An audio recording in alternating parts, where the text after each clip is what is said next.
Alvin, ang sundalo. Credit to the author. 223 hanggang 29. Ang mga pangalan po na nandito ay galing sa mga name generator.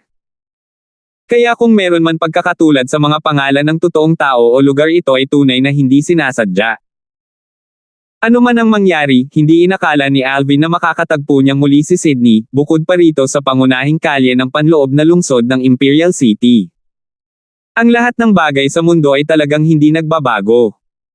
Sa pag-iisip pabalik sa panahong siya ay nasa isang malungkot na kalagayan pagkatapos niyang putulin ang braso ni Sydney, biglang naramdaman ni Alvin na parang wala na siya sa parehong panahon. Naaalala pa rin niya kung paano niya desperadong hinimok ang kanyang kabayo na tumakbo ng baliw sa Triumph City para lamang makatakas sa paghabol mula sa powerhouse na sinusundan ng panig ni Sydney. Nai-imagine niya kung paano kung maabutin siya ng powerhouse na sinusundan ng side ni Sydney, siguradong namatay na siya ng mga oras na iyon. Nang maglaon, kahit na nanatili siya sa Triumph City sa ilang araw na iyon, maingat pa rin siyang gumagalaw sa bawat hakbang dahil labis siyang natatakot na matuklasan. Ang Sydney noong panahong iyon ay isang napakalaking banta sa kanya. Kahit na sa oras na matagpuan siya ni Sydney, kailangan lang magsalita ni Sydney at tumalsik ang kanyang dugo mula sa isang talam na may 3 talampakang haba, at mamamatay siya kaagad. Minsan, napuno siya ng takot sa pagkakakilanlan ni Sydney bilang anak ng gobernador ng county ng Swallow Mountain County. Gayunpaman, ngayon, biglang napagtanto ni Alvin na nang makaharap niyang muli si Sydney, bukod sa bahagyang nagulat, wala na siyang ibang naramdaman. Siguro ngayon ay nakatayo siya sa ibang taas. O baka naman sobrang tagal na.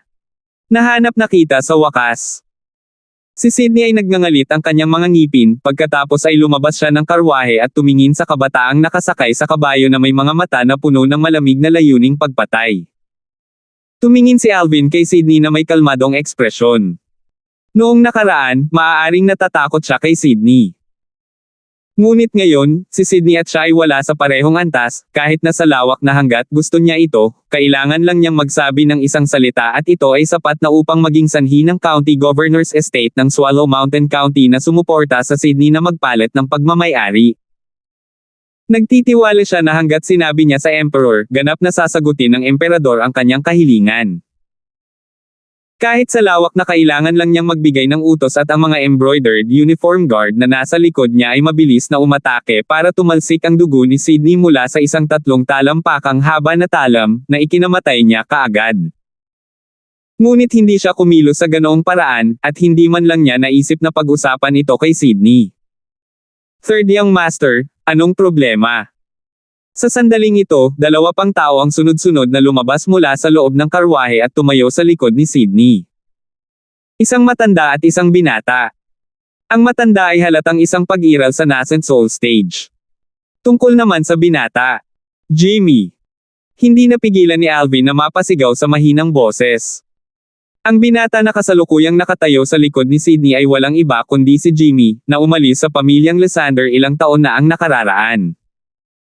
Hindi niya akalain na pagkatapos nitong umalis si Jimmy sa Lysander family, talagang makakasama niya ang Third Young Master ng County Governor's Estate ng Swallow Mountain County.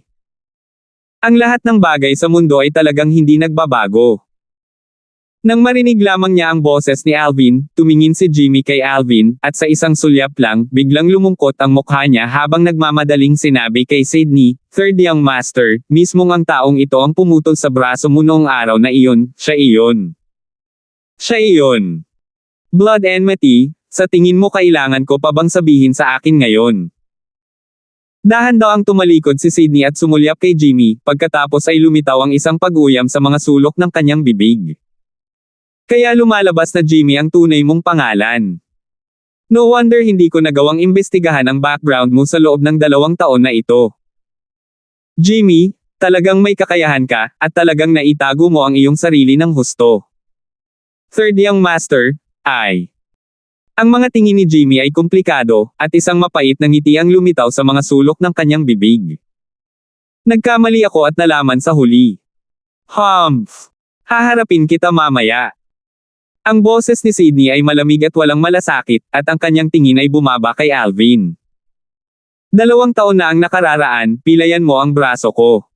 Ngayon, babalikan kita ng may interes. Oh, walang pakialam na nagtanong si Alvin, paano mo ako babalikan ng interes? Aagawin ko ang buhay mo. Ang boses ni Sydney ay puno ng puot at kalupitan. Mapangahas. Lumubog ang mukha ng dalawang matandang lalaki sa Valador robe sa tabi ni Alvin, at sabay-sabay silang sumigaw. Ham! Kumunat ang noo ni Sydney. Ngayon lang niya napagtanto na ang kabataang nauna sa kanya ay hindi nag-iisa, at ang titig kung saan siya tumingin kay Alvin ay naging mas malamig. Ano? Sa tingin mo, ako, Sydney, ay hindi ka mahawakan dahil lang sa kaunting mga katulong mo? Sydney. Bumaba ang tingin ni Alvin kay Sydney, at walang pakialam na sinabi niya, ikaw ang pinakamalinaw sa kung sino ang nagbunsod sa bagay na iyon sa labas ng Triumph City noong taong iyon. Ngayon, maituturing na kapalaran na magkita tayong muli. Ayokong pag-usapan ang bagay na iyon mula noong taong iyon sa iyo, kaya't itigil na natin ito ngayon. 2 taon na ang nakalipas. Bukod dito, hindi siya natalo sa taong iyon, kaya ayaw na ni Alvin na mag-abala patungkol dito. Ngayon, si Sydney ay wala na sa kapantay niya, kaya hindi niya sinasadyang mabuli. Hayaan na lang na ang lahat ng nakaraan ay tanggayan ng hangin. Gayunpaman, ito ay tanging hangarin ni Alvin. Napangisi ang mga sulok ng bibig ni Sydney nang marinig niya ang sinabi ni Alvin. Nagsalita ka ng ganito, dahil ba sa takot ka? Sa loob ng 2 taon na ito, walang sandali na nakalimutan ko ang eksenang pinutol mo ang braso ko. Wala akong ibang hiling kundi punatin ang bangkay mo sa libu-libong piraso, pagkatapos ay sunugin mo ang iyong mga buto at ikalat ang iyong mga abo. Sa ganitong paraan ko lang may lalabas ang galit sa puso ko. Huli na ang lahat para magsisi ngayon. Sa taong iyon, kung masunurin kang dumanas ng latigo mula sa aking nakababatang kapatid na si Ryan, hindi mangyayari ang mga sumusunod na pangyayari. Kaya, kahit mamatay ka ngayon, masisisi ka lang sa sobrang yabang mo sa taong iyon. Hindi mo alam kung sino ang kaya mo o hindi makakasakit. Ako, ang anak ng gobernador ng county ng Swallow Mountain County, ay isang pag-iral na hindi kayang sakta ng isang ordinaryong tulad mo. Nang matapos siyang magsalita, ang boses ni Sydney ay puno ng pagmamataas at kalupitan. Si Jimmy ay nakatayo sa likod ni Sydney, at ang mga sulok ng kanyang bibig ay ngumiti, dahil pakiramdam niya na si Alvin ay mamamatay din sa lugar ngayon. Bagamat hindi niya alam kung bakit lilito si Alvin sa Imperial City, sa abot ng kanyang pag-aalala, si Alvin ay walang alinlangan na mamamatay sa pakikipagtagpo sa kanya, na nagngangalit. Gayunpaman, medyo hindi natural ang ekspresyon ng matandang lalaki sa likod ni Sydney. Napansin niya na pagkatapos sabihin ng kanyang young master ang lahat ng ito, ang mga dumaraan na huminto upang manood mula sa mga gilid ng kalsada ay lahat ay may mga ekspresyon ng paghamak. Anak ng gobernador ng county ng Swallow Mountain County. Tinatawagan ng Embroidered Uniform Guards Commander na si Alvin, na kasalukuyang naliligo sa limelight, isang commoner. Isang nakakatuwang pakiramdam ang lumitaw sa puso ng mga dumaraan na naruroon. Sa sandaling ito, nakalimutan pa nilang magbulungan sa talakayan sa kanilang mga sarili, habang itinoon nila ang kanilang atensyon upang makita ang pag-unlad ng usapin. Ngunit ang kanilang mga titig nang tumingin sila kay Sydney ay may bakas ng mga pilyong tawa na tumatalon sa loob. Iniabot ni Sydney ang kanyang kamay upang ituro si Alvin, at ang kanyang tingin ay napuno ng isang uhaw sa dugo na layunin ng pagpatay habang siya ay sumisigaw ng malakas, Lolo Hubert, gusto ko siyang patayin. Gayunpaman, mabilis na napansin ni Sydney na hindi kumikibo ang matandang nasa likuran niya, na para bang hindi niya narinig ang sinabi ni Sydney. Lolo Hubert. Natigilan si Sydney, at lumingon siya para tingnan ang matandang nasa likuran niya at napansin ko lang na ang tingin ng matanda ay nakatitig sa baywang ng binata na nakaupo sa ibabaw ng mataas na kabayo. At sinundan ng tingin niya ang pagbaba doon. Ang sulyap na ito ay halos matakot siya sa kanyang talino. Nakaberde ng uniform guard. Dumating siya sa Imperial City kahapon at nagpalipas ng gabi sa labas ng lungsod. Sa restaurant sa labas ng lungsod, narinig niya ang mga alingaw-ngaw tungkol sa Embroidered Uniform Guard at alam niya na ang Embroidered Uniform Guard ay ang pinaka-nakakatakot at ang pinakamayabang at dominanteng organisasyon sa loob ng Imperial City sa kasalukuyan. Di umano, ang commander ng embroidered uniform guard na si Alvin ay 18 taong gulang pa lamang ngayong taon, ngunit malalim na niyang natanggap ang pabor ng Crimson Sky Kingdom's Emperor at naging tagapagsalita ng Emperor. Kahit na malayo siya sa Swallow Mountain County, narinig niya ang Alvan, at alam niyang siya ang #1 henyo ng Paladin Academy. Siya ay dumating sa Imperial City ng eksakto dahil balak niyang magulat sa Paladin Academy. Sa kanyang palagay, pagdating niya sa Paladin Academy, maaaring magkaroon siya ng pagkakataong makilala ang figure ng alamat na ito. Noong una niyang narinig ang Alvan, ilang buwan na ang nakakaraan, may bakas ng pananabik sa kanyang puso, dahil curious siya kung anong uri ng figure ang Alvan, na iyon. Nang dumating siya sa Imperial City at nalaman ang tungkol sa mga pagsasamantalang militar ni Alvin sa larangan ng digmaan sa Hilagang Kanlurang Hangganan, bumangon pa nga ang paghanga mula sa kaibuturan ng kanyang puso. Nang marinig niya na si Alvin ay naging commander ng Embroidered Uniform Guard, nagdala ng higit 10 plus Embroidered Uniform Guards, at direktang pinilit na pumasok sa campsite ng City Guard Army upang patayin ang commander ng City Guard Army na si Donald. Naramdaman niyang kumukulo ang kanyang dugo. Sa sandaling iyon, halos kinuha niya si Alvin bilang kanyang idolo. Gayunpaman, ngayon. Ikaw ang commander ng Embroidered Uniform Guard, Alvin. Huminga ng malalim si Sydney, at tumingin kay Alvin habang kimkim ang huling bakas ng pag-asa sa kanyang puso. Sa sandaling ito, lubos siyang umaasa na tatanggihan ito ni Alvin. Ano sa tingin mo?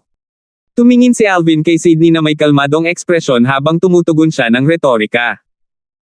Ang anak na ito ng mga gobernador ng county ng Swallow Mountain County sa wakas ay nakilala si Commander Darfield. Anong biro? Talagang nagbabanta na pupunitin ang bangkay ni Commander Darfield sa 1,000 piraso at pagkatapos ay susunugin ang kanyang mga buto at ikakalat ang kanyang abo. Humph! Anak lang siya ng county governor ng Swallow Mountain County. Kahit personal na pumunta dito ngayon ang county governor ng Swallow Mountain County, hindi pa rin siya maglalakas loob na maging mapangahas kay Commander Darfield. Ang Sydney na ito ay talagang nanliligaw ng kamatayan. Itong person ay may ekspresyon na dumaan sa labis na kapeitan at uhaw sa paghihiganti kanina. Ngunit ngayon ay mukha na siyang puno ng takot at kawalang paniwala. Normal lang yan. Kilala na niya ngayon si Commander Darfield. Kung naglakas loob pa siyang kumilos tulad ng dati, talagang utter moron siya. Ang karamihan ng mga tao na nakatayo sa gilid ng kalsada upang manood ay masiglang nag-usap sa kanilang mga sarili at hindi sinasadyang pigilan ang kanilang mga boses. Commander Darfield. Nanginig ang katawan ni Sydney at namutla ang kanyang mukha. Napatulala siya. Siya ay ganap na nakumpirma ito. Hindi niya akalain na ang taong kailangan niyang patayin nitong nakaraang 2 taon ay ang Alvan. Ang puot sa loob ng kanyang puso ay ganap na gumuho sa sandaling ito, at ang natitira ay isang pakiramdam ng pagkawala at kawalan ng kakayahan. Eksakto gaya ng sinabi ng nakapaligid na mga tao, sa kasalukuyang katayuan at impluwensya ni Alvin, hindi banggitin siya, kahit ang kanyang ama, ang gobernador ng county ng Swallow Mountain County, ay kailangang tretuhin si Alvin ng may paggalang. Bakas ng paitang lumitaw sa mukha ng matanda sa likod ni Sydney. Ang kabataang ito ay ang naka-violet na kabataang hinabol niya sa Triumph City noong taong iyon. Ang kabataan ay nakaakyat na sa ganoong taas sa loob lamang ng 2 taon. Isang taas na kahit siya ay makatingala lamang. Hindi. Imposible. Tumayo si Jimmy sa likod ni Sydney at walang tigil na umiling dahil ayaw niyang maniwala na totoo ang lahat ng ito. Ang commander ng naka-burden na uniform guard na si Alvin. Narinig niya ang tungkol sa Alvin na ang pangalan ay kumalat at nagbunga ng maraming talakayan sa loob ng Crimson Sky Kingdom nitong mga nakaraang buwan. Ngunit hindi niya kailanman iniugnay ang Alvan ng tsismis sa kanyang sinumpaang kaaway, Alvan. Sa ganang kanya, ang kanyang sinumpaang kaaway na si Alvan ay isang disipulo lamang na may ibang apelyido mula sa isang branch family sa ilalim ng Lysander clan ng Nag-Allen City. Samantalang ang walang katulad na henyo na si Alvan mula sa mga chismis ay sa halip ay direktang inapo ng Darfield clan ng Imperial City. Noong nakaraan, akala niya ay pareho lang ang pangalan ng dalawa. Pagkatapos ng lahat, ang Crimson Sky Kingdom ay napakalaki, at sa gayon ay hindi kakaiba para sa mga taong may parehong pangalan na lumitaw. 224. Sa anumang kaso, hindi kailanman naisip ni Jimmy na ang Alvan, na ang pangalan ay kumalat at nagbunga ng maraming talakayan sa Crimson Sky Kingdom, at ang pangalan ay yumanig ngayon sa buong Imperial City, ay talagang Alvan, na wala siyang ibang hinihiling kundi ang pumatay at magsaya pagkatapos niyang gawin ang gawa. Ang disipulong may isa pang apelyido mula sa Branch family sa ilalim ng Nag-Allen City Lysander clan at ang direktang inapo ng Imperial City Darfield clan. Sila ay talagang parehong tao. Naramdaman ni Jimmy na talagang ito ang mga Diyos na nagbibiro sa kanya, ngunit nang subukan niyang kurutin ang kanyang hita, ang sakit na nagmumula sa hita na ito sa halip ay nagsabi sa kanya na ang lahat ng ito ay totoo. Paano ito magiging posible? Ito ay hindi maaaring. Ito ay hindi maaaring. Ang mukha ni Jimmy ay namumutla dahil ang eksena sa harap niya ay naging sanhi ng lahat ng kanyang pag-asa na sabog. Pinlano niyang umasa sa County Governor's Estate ng Swallow Mountain County upang makapasok sa Origin Core Stage, pagkatapos ay bumalik sa Lysander clan at patayin si Alvin bilang paghihiganti para sa kanyang lolo. Ngunit ngayon, ang mga iniisip na ipinagpatuloy niya sa loob ng 2 taon ay agad na gumuho. Bukod dito, hindi pa banggitin si Alvin ang katotohanan siya ang commander ng Embroidered Uniform Guard sa kasalukuyan, kahit na hindi siya, si Alvin ay nananatili pa rin sa Origin Core Stage, at kinikilala ng publiko na hindi. Isang henyo ng nakababatang henerasyon ng Crimson Sky Kingdom. Malayo pa siya sa kakayahang ikumpara kay Alvin. Umupo si Alvin sa ibabaw ng kanyang kabayo, at ang kanyang kalmadong tingin ay lumiwanag kay Jimmy at Sydney. Nang makita niya ang kasalukuyang mga ekspresyon ng mga ito, hindi man lang niya naisip na gumawa ng gulo tungkol sa bagay na iyon sa kanila. Bumaba ang malamig at walang pakialam na tingin ni Alvin sa driver ng karwahe. Tandaang magdahan-dahan kapag nagmamaneho ka sa loob ng Imperial City sa hinaharap. Oo. Ang driver ng karwahe ay tumango na parang sisiw na tumutusok sa butil at hindi nang ahas na mag-alinlangan kahit kay titing. Dahil alam na niya ngayon ang pagkakakilanlan ng binata at alam na niya sa kanyang puso na kung gusto siya ni Alvin na patayin, hindi ito naiiba sa pagtapak sa isang langgam hanggang sa mamatay. Tara na. Si Alvin ay nagudyok sa kanyang kabayo na sumulong kasama ang 10 embroidered uniform guard sa likod niya.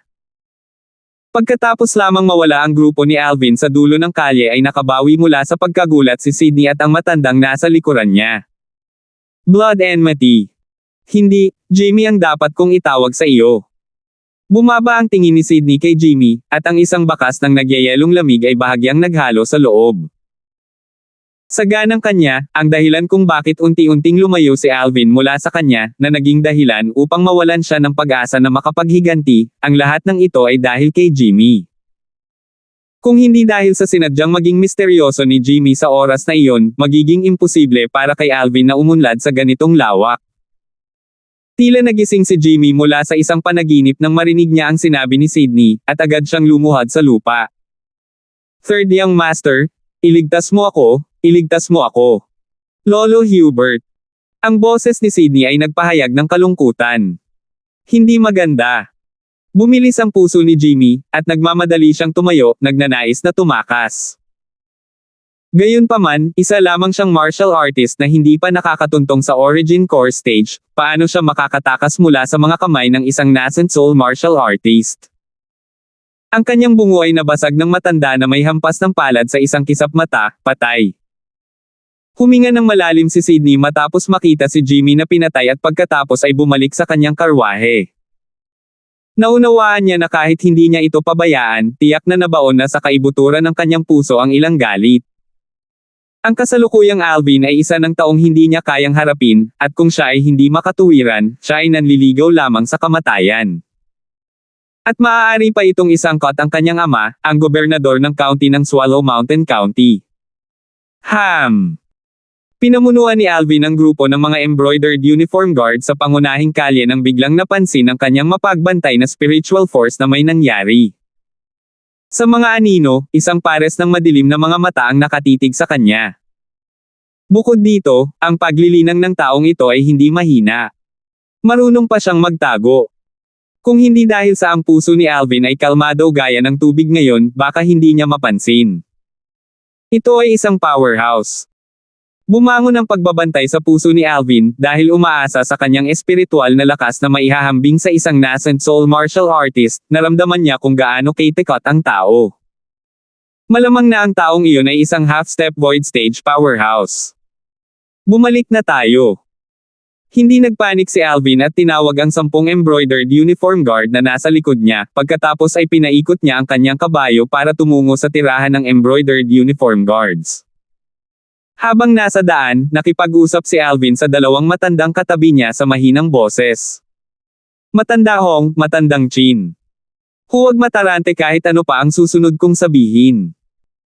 Unang binigyan ni Alvin ng babala ang 2 matandang lalaki na patatagin sila, pagkatapos ay nagsalita siya tungkol sa kanyang napansin at hiniling sa 2 matandang lalaki na mag-ingat. Tumango ang 2 matanda bilang pag-unawa. Hindi nagtagal, bumalik ang grupo ni Alvin sa tirahan ng embroidered uniform guard, at sa utos ni Alvin, isinara ang pangunahing gate ng maluwag at malaking courtyard house. At halos kasabay ng pagpasok ng grupo ni Alvin, isang figure ang tahimik na tumalon sa nakapalibot na mga pader upang bahagyang bumaba sa courtyard. WHO. Agad namang napansin ng embroidered uniform guard na nasa bandang likuran ang matanda. Hindi na nagulat si Alvin habang dahan-dahan siyang lumingon para tingnan ang matanda. Ang matanda ay nakasuot ng itim na damit, isang mesensi ng layunin ng pagpatay ang nahayag mula sa pagitan ng kanyang mga kilay, at ang kanyang mabangis na tingin ay eksaktong bumaba kay Alvin. As expected, ako ang target niya. Nag-isip si Alvin dahil alam niya na ang taong ito ay ang taong nanunood sa kanya mula sa mga anino kanina. Gayunpaman, siya ay bahagyang mausisa. Sino ba ang matandang ito? Nang tingnan siya ng matandang ito ay para bang nakakita ng mortal na kaaway ang matanda. Sigurado si Alvin na hindi niya kilala ang matandang ito at ni minsan ay hindi niya ito nakita. Dapat ikaw ang Alvin ng embroidered uniform guards, tama ba? Ang malungkot na tingin ng matanda ay bumaba kay Alvin. Agad, bukod sa Old Hong at Old Chin, ang mga mukha ng lahat ng iba pang 8 embroidered uniform guard sa tabi ni Alvin ay naging malungkot, at lumipat sila upang protektahan si Alvin sa likod nila. Eksakto, ako si Alvin. Nagtataka ako kung sino ka. Tanong ni Alvin, na may tahimik na tingin. Ngayon ay halos makasigurado na siya na ang matandang ito na nakaitim na nakadamit ay nasa half-step voice stage, at ang lakas ng matanda ay lubhang nakakatakot. Sino ako? Bakas ng malamig na lamig ang hitsura sa mukha ng matanda habang sinasabi niya, sa malamig na boses, ako ang ama ni Donald. Yandel. Kaagad, ang mga mukha ni na Old Hong at Old Chin, na nakatayo sa tabi ni Alvin, ay tumutok habang sila ay bumulala sa mahinang boses. Ano? Kilala niyo akong dalawa. Bumaba ang tingin ni Yandel sa mga figure ni Old Chin at Old Hong. Dalawa ba kayong miyembro ng Divine Might Marquee Estate? Sina Old Hong at Old Chin ay tumingin kay Yandel na may tahimik na ekspresyon. Yandel. Hindi maiwasang maalala ni Alvin na noong pilayin niya ang dantina ng Looper at ang City Guard Commander na si Donald ay naghihintay sa kanya sa gate ng Paladin Academy, minsang binanggit ng Darfield Clan's Grand Elder ang pangalang ito pagdating. Ito ay tiyak na ama ni Donald. Ngayon ay biglang naintindihan ni Alvin. Hindi katakataka na ang matandang ito na nakaitim na nakadamit ay tumingin sa akin ng may pagkamuhi. Kaya pala matagal nang natanim ng malalim ang awayan sa pagitan nila. Ngayon, ang target ko ay si Alvin. Wala akong intensyon na pahirapan ang mga bagay sa pagitan ko at ng Divine Might Marquee. Kung lahat kayo ay matino, umalis na kayo ngayon. Kung hindi, kahit na sa panganib na masaktan ang Divine Might Marquee Estate, gagawin ko pa rin kayong lahat na ilibing kasama si Alvin. Medyo nanlamig ang tingin ni Yandel habang sinasabi niya ito sa malalim na boses. Anong mataas na tunog na sentimento? Iyon ay depende kung mayroon kang kakayahan. Lumakad na pasulong sina Old Hong at Old Chin na may mga titig na parang mga espada, at may bakas ng galit ang nahalo sa kanilang tono. Sige, tingnan ko kung ano ang kakayahan ninyong lahat.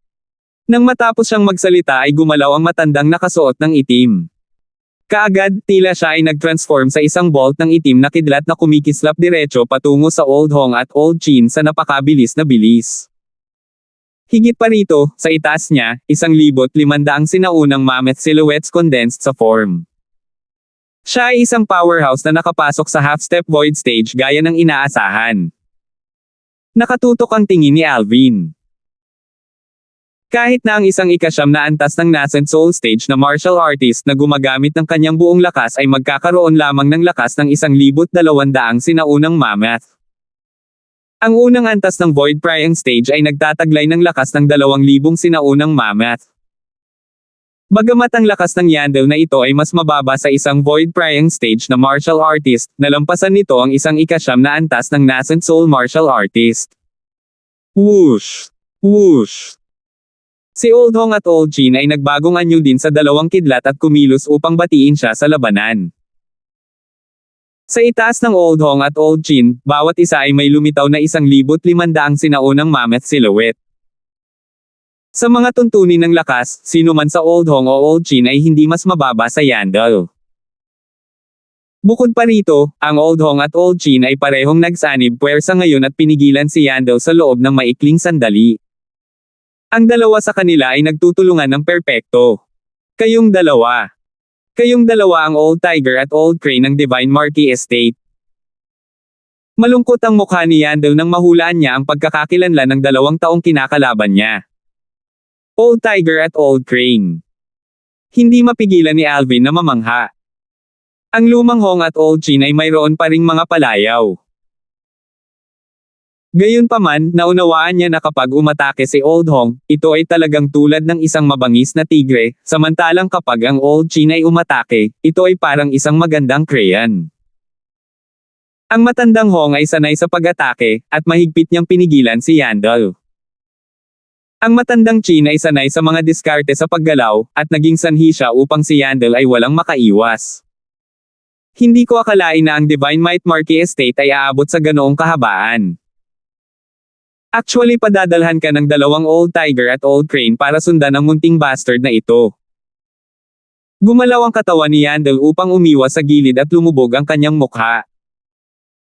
Dahil nandito kayong dalawa ni Old Tiger at Old Crane ngayon, bibigyan ko kayo ng 2 mukha. Sa susunod, kukunin ko ang buhay ng munting bastard na ito. Sa sandaling matapos siyang magsalita, gustong tumakas ni Yandel. Dahil dumating ka, kaya huwag mo nang isipin na umalis. Nagsalita si Old Zin sa malamig at walang malasakit na boses, pagkatapos ay lumipad ang puting robe sa kanyang katawan habang siya ay kumikislap. Tila siya ay nagbagong anyo sa isang matulin, puting crayon na lumipad palabas upang harangan ang landas ni Yandel sa isang iglap. Sa mga tuntunin ng bilis, walang pag-asa si Yandel na kalabanan si Old Chin. Samantala, naabutan ni Old Hong ang oras at hinarangan ang daanan ni Yandel mula sa harap at likod, na naging dahilan upang wala siyang matakasan. Old Tiger and Old Crane, mukhang nakalimutan mo na ang identity ko.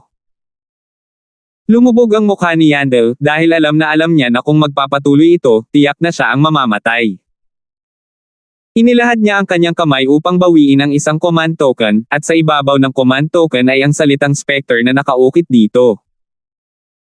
Ako ay isang Spectre Guard sa ilalim ng utos ng kanyang kamahalan, ang Mortal Emperor.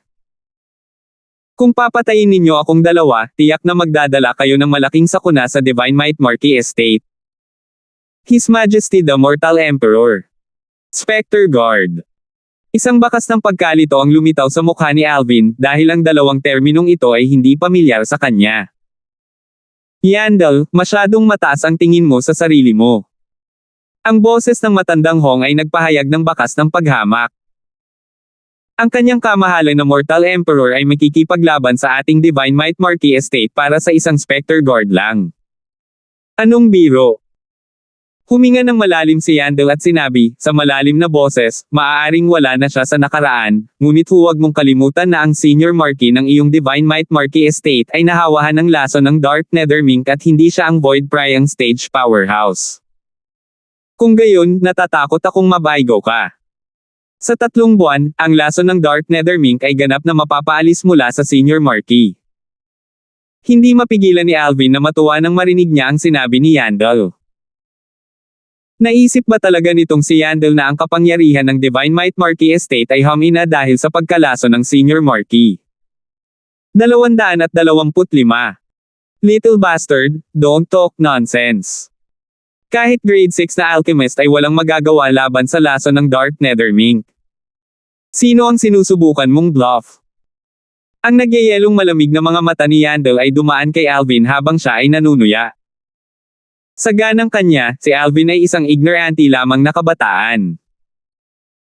Hindi nag-aksaya si Alvin ng kanyang oras kay Yandel at walang pakialam na sinabi, "Old Hong, Old Chin. You two should still remember what the Senior Marquee said to the two of you before you two left the Divine Might Marquee Estate with me, right? I don't care if he is a Spectre Guard, I want him dead, now." Nagsalita si Alvin sa isang walang pakialam na paraan, ngunit sa loob ng kanyang boses, isang matinding layunin ng pagpatay ang nahayag. Masyadong malaking banta sa kanya ang isang half-step void stage powerhouse. Higit pa rito, ang awayan sa pagitan niya at nitong half-step void stage powerhouse na ito ay masasabing ganap na hindi mapagkakasundo. Kung hindi namatay si Yandel, hindi magiging mapayapa ang puso ni Alvin. Oo, Commander. Tumango si Old Hong at Old Chin at direktang umatake ng buong lakas. Emph! Malungkot ang mukha ni Yandel, pagkatapos ay lumitaw ang isang 3 talampakang haba ng talam sa kanyang kamay sa sandaling itinaas niya ito. Ang origin energy ay sumabog na nagdulot ng 3 talampakang haba na talam na nagbuga ng sigaw ng espada, at ang bilang ng mga sinaunang mammoth na silhouette sa itaas ng Yandel ay agad na tumaas sa mahigit 1,900. Malinaw, ito ay isang grade 7 spirit weapon. Pero siya lang ba ang may grade 7 na spirit weapon? Ang Old Hong at Old Chin ay inalis ang kanilang sariling grade 7 spirit weapons, at mahigit 1,900 sinaunang mammoth silhouette ang lumitaw sa itaas nila. Ang grade 7 spirit weapon sa kamay ni Old Hong ay isang sibat. Ang grade 7 na spirit weapon sa kamay ni Old Chin ay isang bone fan. Whoosh! Sinalakay ni Yandel. Ang espada sa kanyang kamay ay tila nag-transform sa isang kidlat habang ito ay napunit sa kalangitan at naging sanhi ng isang tumutusok, sumisipol na tunog na umalangaw-ngaw habang ito ay diretsyong kumikislap para kay Old Chin. Marahil sa abot ng kanyang pag-aalala, sa pamamagitan lamang ng pananakit kay Old Chin magkakaroon siya ng pag-asa na makatakas.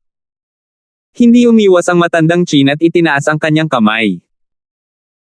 Pabilis ang pag-ikot ng bone fan sa kanyang kamay, naglalabas ng nakakatalim na mga huni ng hangin na naging dahilan ng pag-stagnate ng hangin sa paligid. Om! Ang origin energy ay sumabog mula sa bone fan at aktwal na umikot habang ito ay kumikislap, dumiretso sa lalamunan ni Yandel. Ang matandang Chin ay walang takot nang harapin ang sword strike ni Yandel, at parang hinihintay niya ang pagkislap ng espada ni Yandel. Whoosh! Sa kritikal na sandali, ang sibat sa kamay ni Old Hong ay nanginginig at tila isang dragon na baha na lumalabas mula sa kanyang lungga habang ito ay napunit sa hangin at pinigilan ang pagtama ng espada ni Yandel. Hindi. Mabangis na sigaw ni Yandel, at ito rin ang huling tunog na ilalabas niya sa buhay na ito. Ang kanyang ulo ay direktang tinadtad ng umiikot na bone fan. Patay. Ang dalawang bahagi ng katawan ni Yandel ay bumagsak ng bumagsak, at ang kanyang dugo ay nabahira ng lupa. Samantala, itinaas ni Old Chin ang kanyang kamay at ang bone fan ay bumalik sa kanyang kamay. Saka hindi naman talaga nabahira ng sariwang dugo ang fan. Napakabigat. Naningkit ang mga mata ni Alvin at bahagyang nagulat siya. Kasabay nito, nabigla rin siya sa pagtutulungan ni Old Hong at Old Chin. Nagkaroon ng sobrang malapit na pagkakaunawaan sa pagitan ng dalawa, at nagtiwala sila sa isa't isa. Hindi lang umiwas si Old Chin nang harapin ang sword strike ni Yandel, sa halip, ginamit niya ang sandaling iyon para isagawa ang kanyang pinakamalakas na pag-atake at maging dahilan para hindi makadepensa si Yandel laban dito. Ito ay tiyak na dahil siya ay nagtiwala kay Old Hong kaya siya nang ahas na gawin iyon. Bukod dito, hindi siya pinabayaan ni Old Hong at agad na kumilos upang pigilan ang pagtama ng espada na tumago sa kanyang dibdib. Naniniwala si Alvin na malamang na walang mga half-step void stage na powerhouse na maaaring maging katapat ng Old Hong at Old Chin kapag nagsanib puwersa sila. Sa lakas ni Old Hong at Old Chin, talagang sila ang trump card ng Divine Might Marquee Estate. Hindi ko akalain na ipapahirim sila ni Uncle Noel sa akin. Isang bakas ng init ang lumitaw sa puso ni Alvin. Higit pa rito, ang iba pang 8 tao na ipinadala ng Divine Might Marquee kay Alvin ay hindi nagpahayag ng anumang sorpresa. Para bang alam na nila na matagal nang may ganoong lakas sina Old Hong at Old Chin. Inalis ni Alvin ang spatial ring ni Yandel at pagkatapos ay kinuha ang Grade 7 Spirit Sword. Ang espada ni Yandel ay ganap na itim at nagpahayag ng pakiramdam ng pagiging simple at sinaunang. Whoosh! Nanginginig ang kamay ni Alvin at kumislap ang isang itim na kidlat, pagkatapos ay lumitaw ang 39 na sinaunang mammoth silhouette sa itaas ni Alvin. 27% amplification, not bad. Mas maganda ito kaysa Grade 8 spirit weapon na pinino ko ngayon. Napaisip si Alvin sa kanyang puso bago itinapon ang ganap na itim na Grade 7 na spirit sword. Samantala, lahat ng embroidered uniform guards, kasama sina Old Hong at Old Chin, ay natulala. Kapag gumagamit ng Grade 7 spirit weapon, ang commander nilang ito ay nakakuha ng enerhiya ng langit at lupa at bumuo ng 39 na sinaunang mammoth silhouette. Ang isang Grade 7 spirit weapon ay nagpalakas ng halos 30% lakas. Sa madaling salita, kahit walang spirit weapon, kaya pa rin niyang gamitin ang lakas ng 30 sinaunang mammoth. Pangalawang antas ng Origin Core Stage. Hindi nila akalain na ang kanilang commander ay nakalusot na sa ikalawang antas ng Origin Core Stage. Isang 18-year-old second level na Origin Core martial artist. Naramdaman nilang namamanhid ang kanilang mga anit. Pagkatapos utusan ng mga natitirang embroidered uniform guard na ilibing ang bangkay ni Yandel, tinawag ni Alvin sina Old Hong at Old Chin, pagkatapos ay naglakad siya papunta sa likurang courtyard. Tumingin si Alvin sa dalawang matandang lalaki at nagtatakang nagtanong. Old Hong? Old Chin. Kanina, ang Spectre Guard at ang kanyang kamahalan na Mortal Emperor na binanggit ni Yandel, ano ba talaga sila? Maaari ba kayong magpaliwanag sa akin? Oo naman. Tumango ang matandang Hong, at bahagyang naging seryoso ang kanyang mukha. Ang kanyang kamahalan na Mortal Emperor ay tinatawag na Mortal Emperor Chu, at siya ang nakababatang kapatid ng kasalukuyang emperador. Siya ay kabahagi ng parehong ama ngunit hindi ina sa emperor, at siya ay kapareho ng henerasyon ng iyong ama, si Raymond. Sa taong iyon, sa loob ng nakababatang henerasyon ng Crimson Sky Kingdom, ang kanyang likas na talento ay mas mababa lamang sa iyong ama. Mamaya, umalis si Mortal Emperor Chu sa Crimson Sky Kingdom at naglibot sa Azure Forest Imperial Kingdom. Nang bumalik siya makalipas ang 10 taon, ang kanyang cultivation ay napunta na sa Void Priang Stage. Sa oras na iyon, ang powerhouse ng Void Priang Stage ng Imperial Family ng nakaraang henerasyon ay kamamatay lang, kaya tinanggap niya ang mahalagang gawain ng Mortal Emperor at naging tagapagtanggol ng Imperial Family. Mga eksena. Tungkol sa Spectre Guard, sila ang mga katulong sa panig ng Mortal Emperor. Siya ang kabuuang bilang ng mga ito at pawang mga half-step Void Stage powerhouses. Ang matandang Hong ay natapos na magpaliwanag sa isang hininga. Biglang naunawaan si Alvin. Mortal Emperor Chu. Powerhouse ng Void Stage ng Imperial Family. Malalim na naalala niya iyon sa kanyang puso. Commander, nagpadala ang Marquee ng isang tao upang ipaalam sa iyo na maglakbay sa Divine Might Marquee Estate. Sa sandaling ito, isang tinig ang tumunog mula sa harapang looban. Malinaw itong narinig ni Alvin, na nasa likurang patio, at bahagya siyang ngumiti sa dalawang matandang lalaki. Matandang Chin, matandang Hong, sumama ka sa akin. Hindi nagtagal, muling dumating si Alvin sa Divine Might Marquee Estate. Little Alvin, ang mga gamot na gusto mo ay nakuha na. Ang mukha ng Divine Might Marquee Noel ay nagpakita ng ngiti nang makita niya ang pagdating ni Alvin. Napakabilis.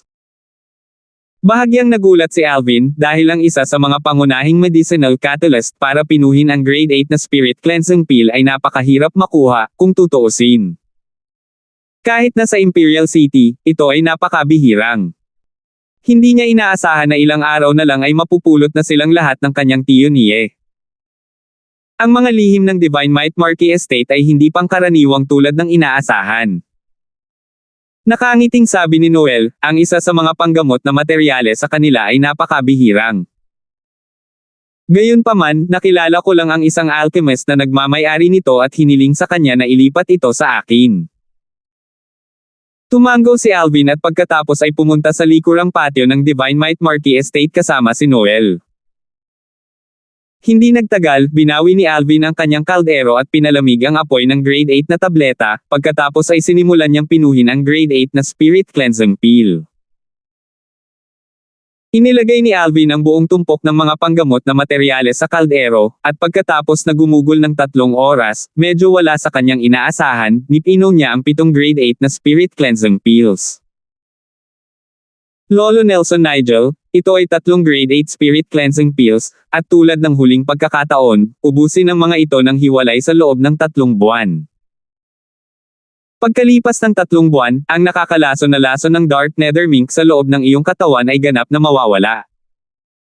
Iniligpit ni Alvin ang 4 na grade 8 na Spirit Cleansing Peels at ipinasa ang 3 pa sa matanda. Ang matanda ay direktang kumain ng isa, at ang kanyang mukha ay nagpakita ng isang walang malasakit na ngiti. Little Alvin, salamat sa iyo. Umiling si Alvin at ngumiti. Lolo Nelson, huwag mo nang banggitin. Kung hindi dahil kay Old Hong at Old Chin na pinadala mo sa akin, malamang hindi na kita makikita. Kung ang dalawang matandang iyon ay hindi naroroon, maiisip kung paano magiging imposible para kay Alvin na makaligtas sa Yandel. Anong nangyari? Ang mukha ng matanda ay lumubog nang marinig niya ito, at ang kanyang pares ng maputik na mga mata ay lumiwanag sa isang maliwanag na ilaw habang ang hangarin ng pagpatay ay lumabas mula sa loob nila. Little Alvin, sino ang matapang na maglakas loob na hawakan ka? Puno ng galit ang mukha ni Noel. Lolo Nelson? Uncle Noel? Huwag kang mag-alala, patay na siya. Ang taong iyon ay tinawag na Yandel, at tila siya ang ama ng commander ng City Guard Army, si Donald, dahan-daang sabi ni Alvin. Yandel. Ayon sa pagkakaalam ko, isa siyang Spectre Guard. Gayunpaman, pinagsisilbihan mo siya ng tama na patay na siya, dahil naglakas loob siyang hawakan ka. May casual na ekspresyon ang mukha ng matanda, parang hindi niya isinasapuso ang pagkamatay ni Yandel kahit kaunti. Si Noel ay halos pareho. Uncle Noel, hindi mo pa nauubos ang Monkey King wine. Tumingin si Alvin kay Noel at iniba ang paksa. Balak kong ubusin ito sa loob ng ilang araw. Sa oras na iyon, pansamantalang aalis ako sa Imperial City at hahanap ng lugar para salubungin ang 6-9 Lightning Tribulation. Bahagyang ngumiti si Noel. Kinusat ni Alvin ang kanyang mga mata at nakangiting sinabi, mukhang lubos na kumpiyansa si Uncle Noel sa paghakbang sa Void Prying Stage sa maikling panahon. Haha!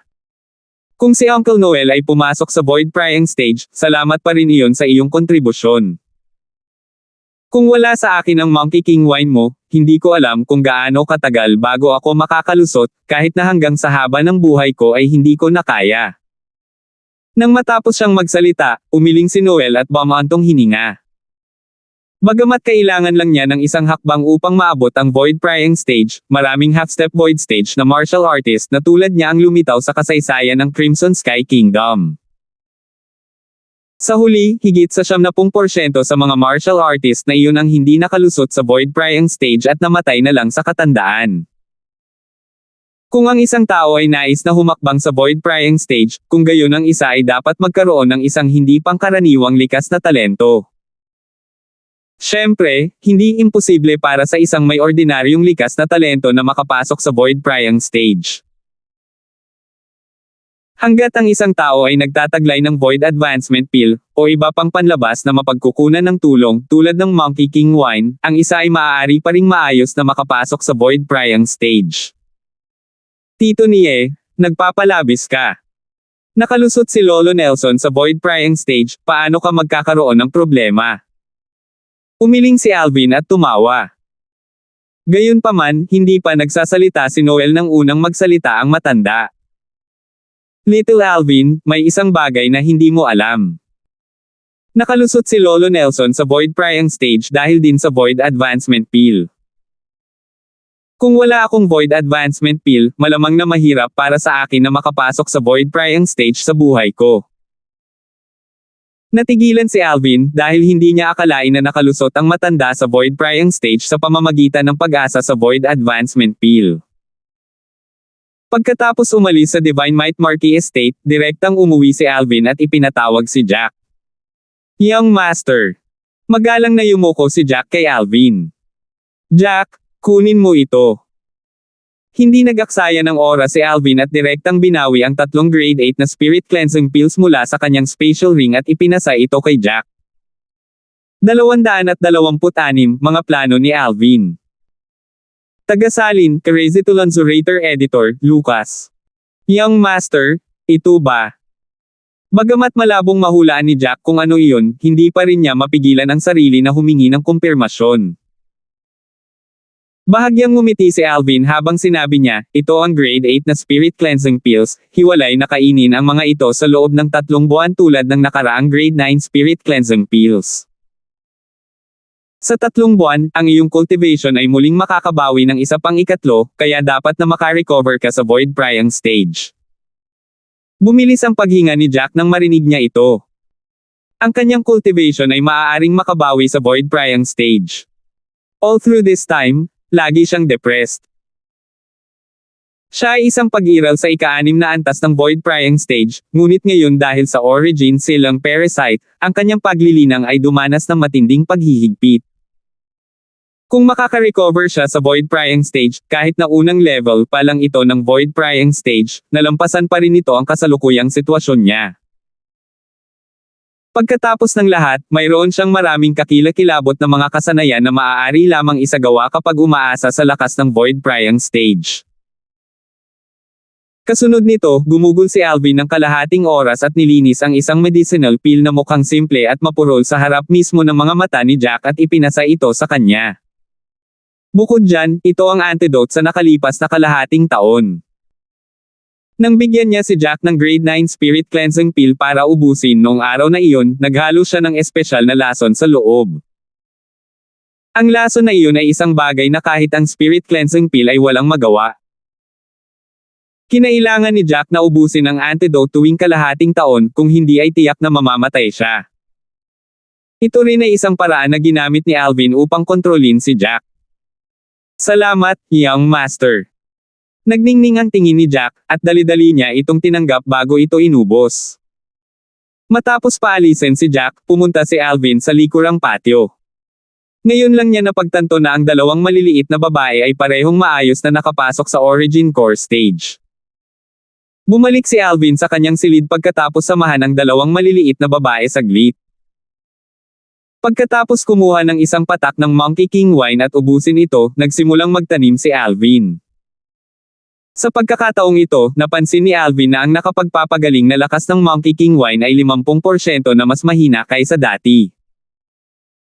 Pina-circulate niya ang Worm Python form ng 9 Dragons War Sovereign Technique na mental cultivation, at sa huli, halos hindi na nakapasok si Alvin sa ikalawang antas ng Origin Core Stage. Mukhang magkatulad ang Monkey King wine at Monkey wine. Ang epekto mula sa unang pagkonsumo ay higit na mas mabuti, at ang mga epekto ng mga sumusunod na pagkonsumo ay hinahati sa bawat pagkakataon. Ang pangalawang pagkonsumo ay ang kalahati ng unang pagkonsumo, at ang pangatlong pagkonsumo ay ang kalahati ng pangalawang pagkonsumo. So on and so forth. Sa paglaon, ang epekto nito ay walang pagkakaiba. Nag-iisip si Alvin sa kanyang puso, at napagtanto niya na kung siya ay tumuntong sa half-step void stage sa hinaharap at nais na gamitin ang Monkey King wine para makalusot, ang pagkonsumo ng mas maraming Monkey King wine ay magiging isang basura lamang. Gayunpaman, ngayon na ang kanyang cultivation ay umabot na sa ikalawang antas ng Origin Core Stage, pinayagan nito si Alvin na magkaroon ng lakas ng 41 sinaunang mammoth. Kung ikukumpara sa isang ordinaryong second level na Origin Core martial artist, mayroon siyang dagdag na lakas ng 11 sinaunang mammoth. Kung ikukumpara sa isang ordinaryong third level na Origin Core martial artist, mayroon siyang dagdag na lakas ng isang sinaunang mammoth. Ang Yandel na iyon ay isang Spectre Guard. Inilabas ni Alvin ang spatial ring ni Yandel at tumulo ng dugo upang itatag ang pagmamayari, pagkatapos ay tumingin siya sa loob at dumilat ang kanyang mga mata. Talagang mayroon lamang 1,000,000 o higit pang pilak dito. Ang Yandel na ito ay talagang hindi maganda. Siya ay isang buhay sa half-step void stage at nagkaroon lamang ng ganito. Nang matapos siyang magsalita, puno ng disgusto ang mukha ni Alvin.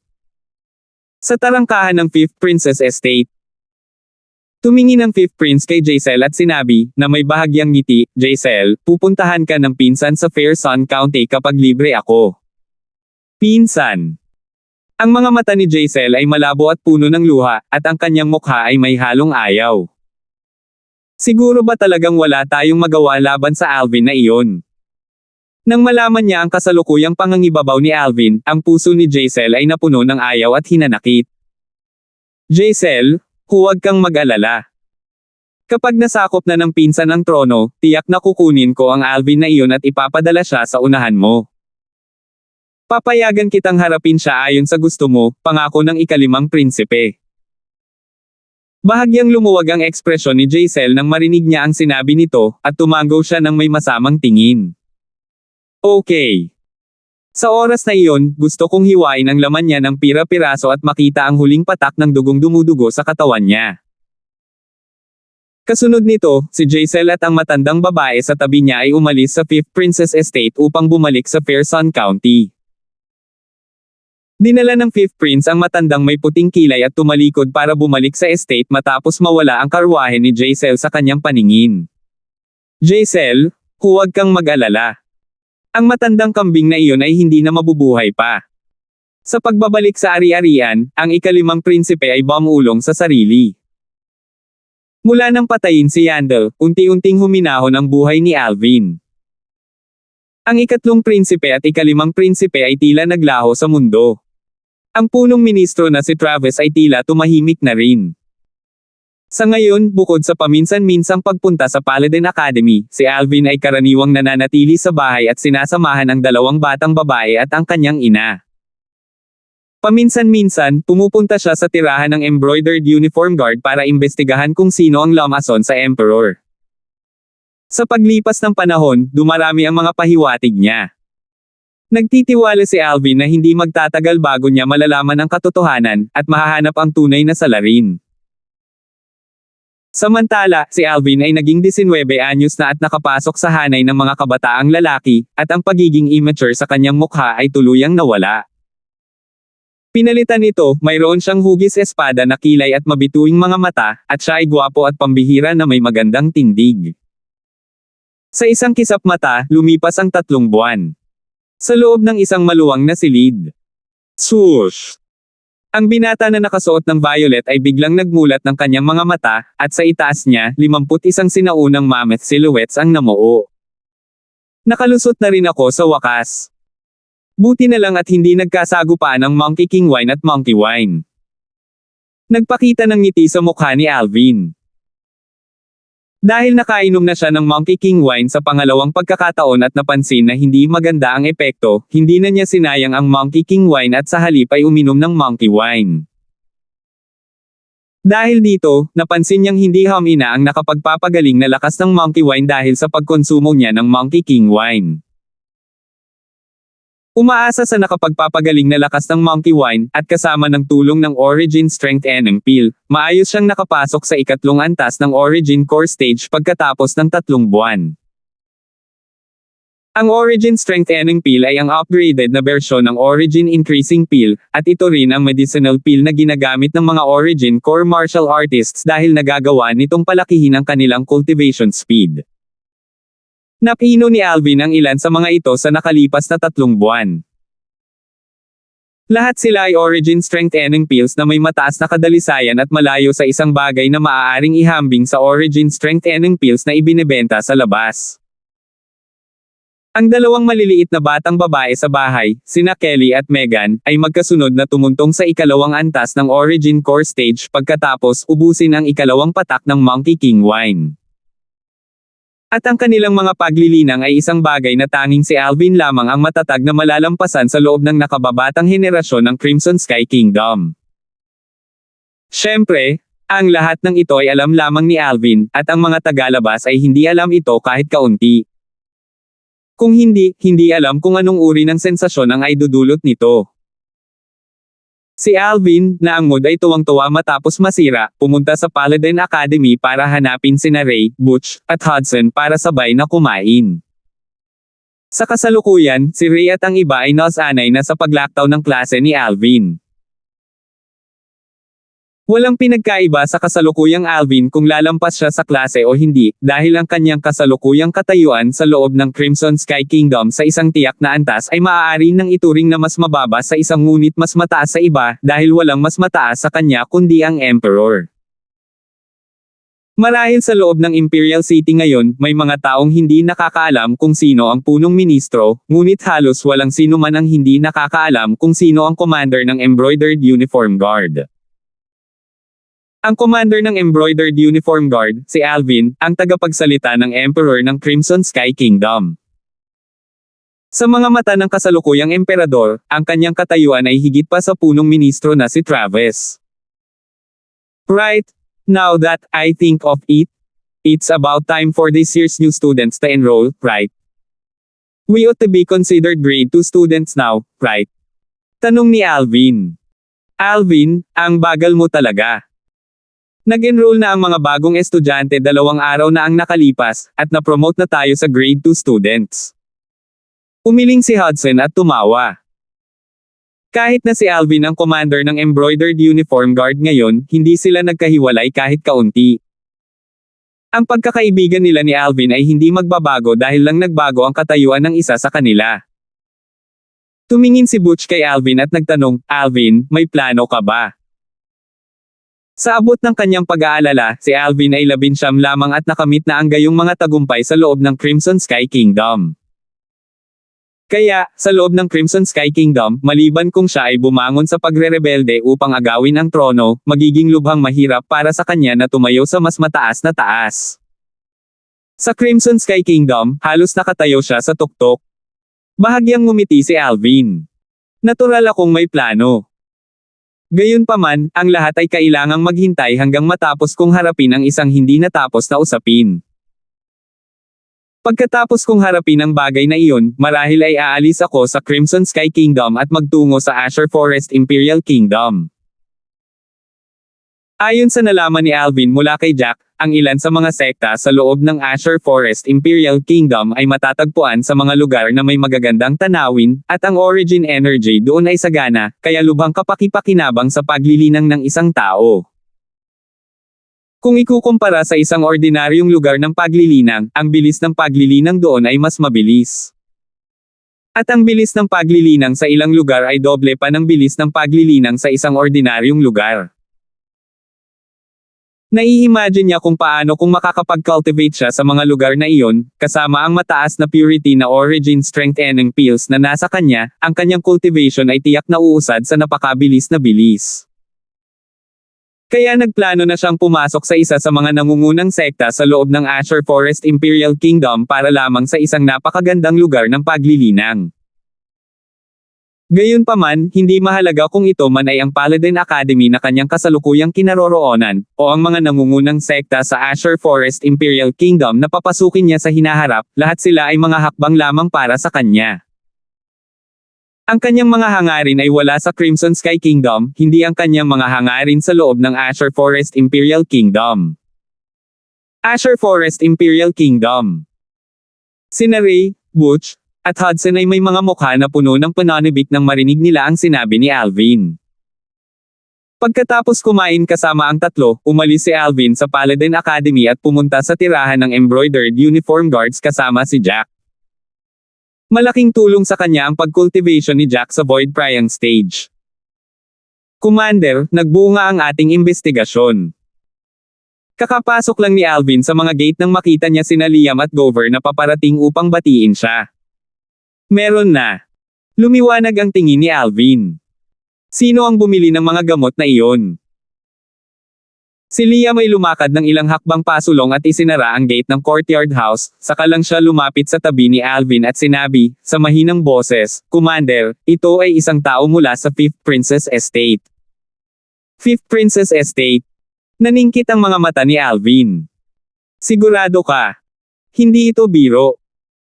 Kahit na ang isang mabangis na tigre ay hindi makakain ng kanyang mga anak, kaya ang isang masamang tigre ay hindi dapat kumain ng kanyang ama, tama ba?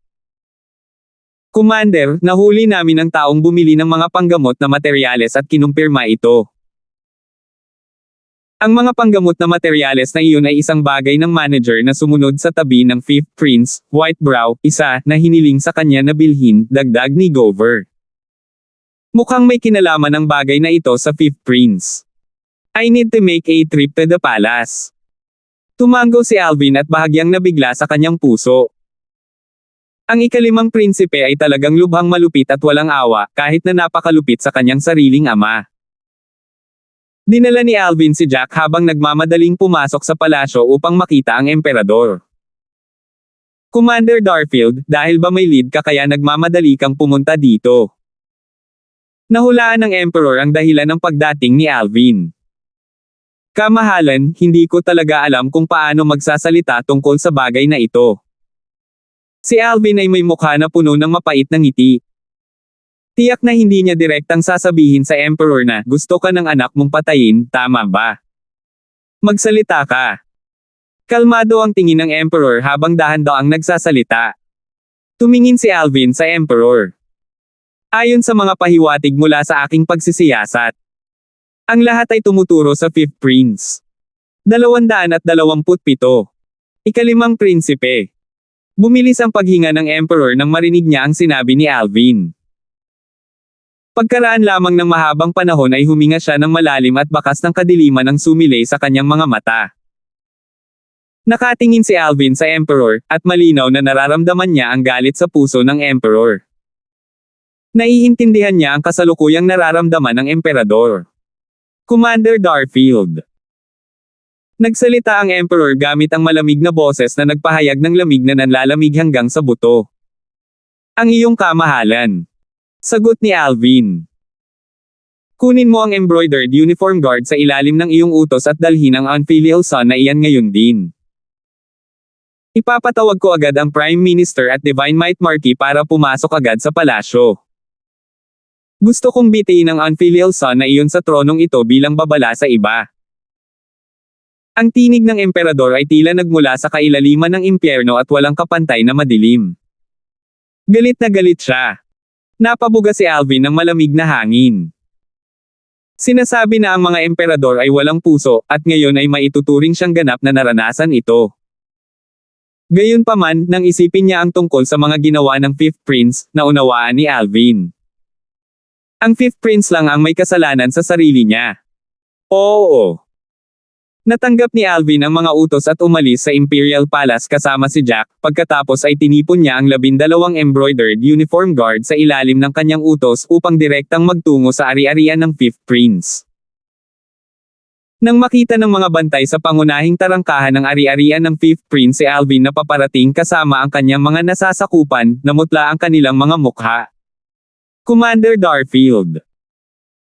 Nakilala nila ang mga Valador robe ng mga embroidered uniform guards at magalang na yumuko kay Alvin, hindi nang ahas na hamarang sa kanyang dinadaanan. Hindi pinansin ni Alvin ang mga gwardya na ito at dinala niya si Jack at ang 12 embroidered uniform guards upang direktang itakbo ang kanilang mga kabayo papunta sa ari-arian ng Fifth Prince. Alvin, mapangahas ka.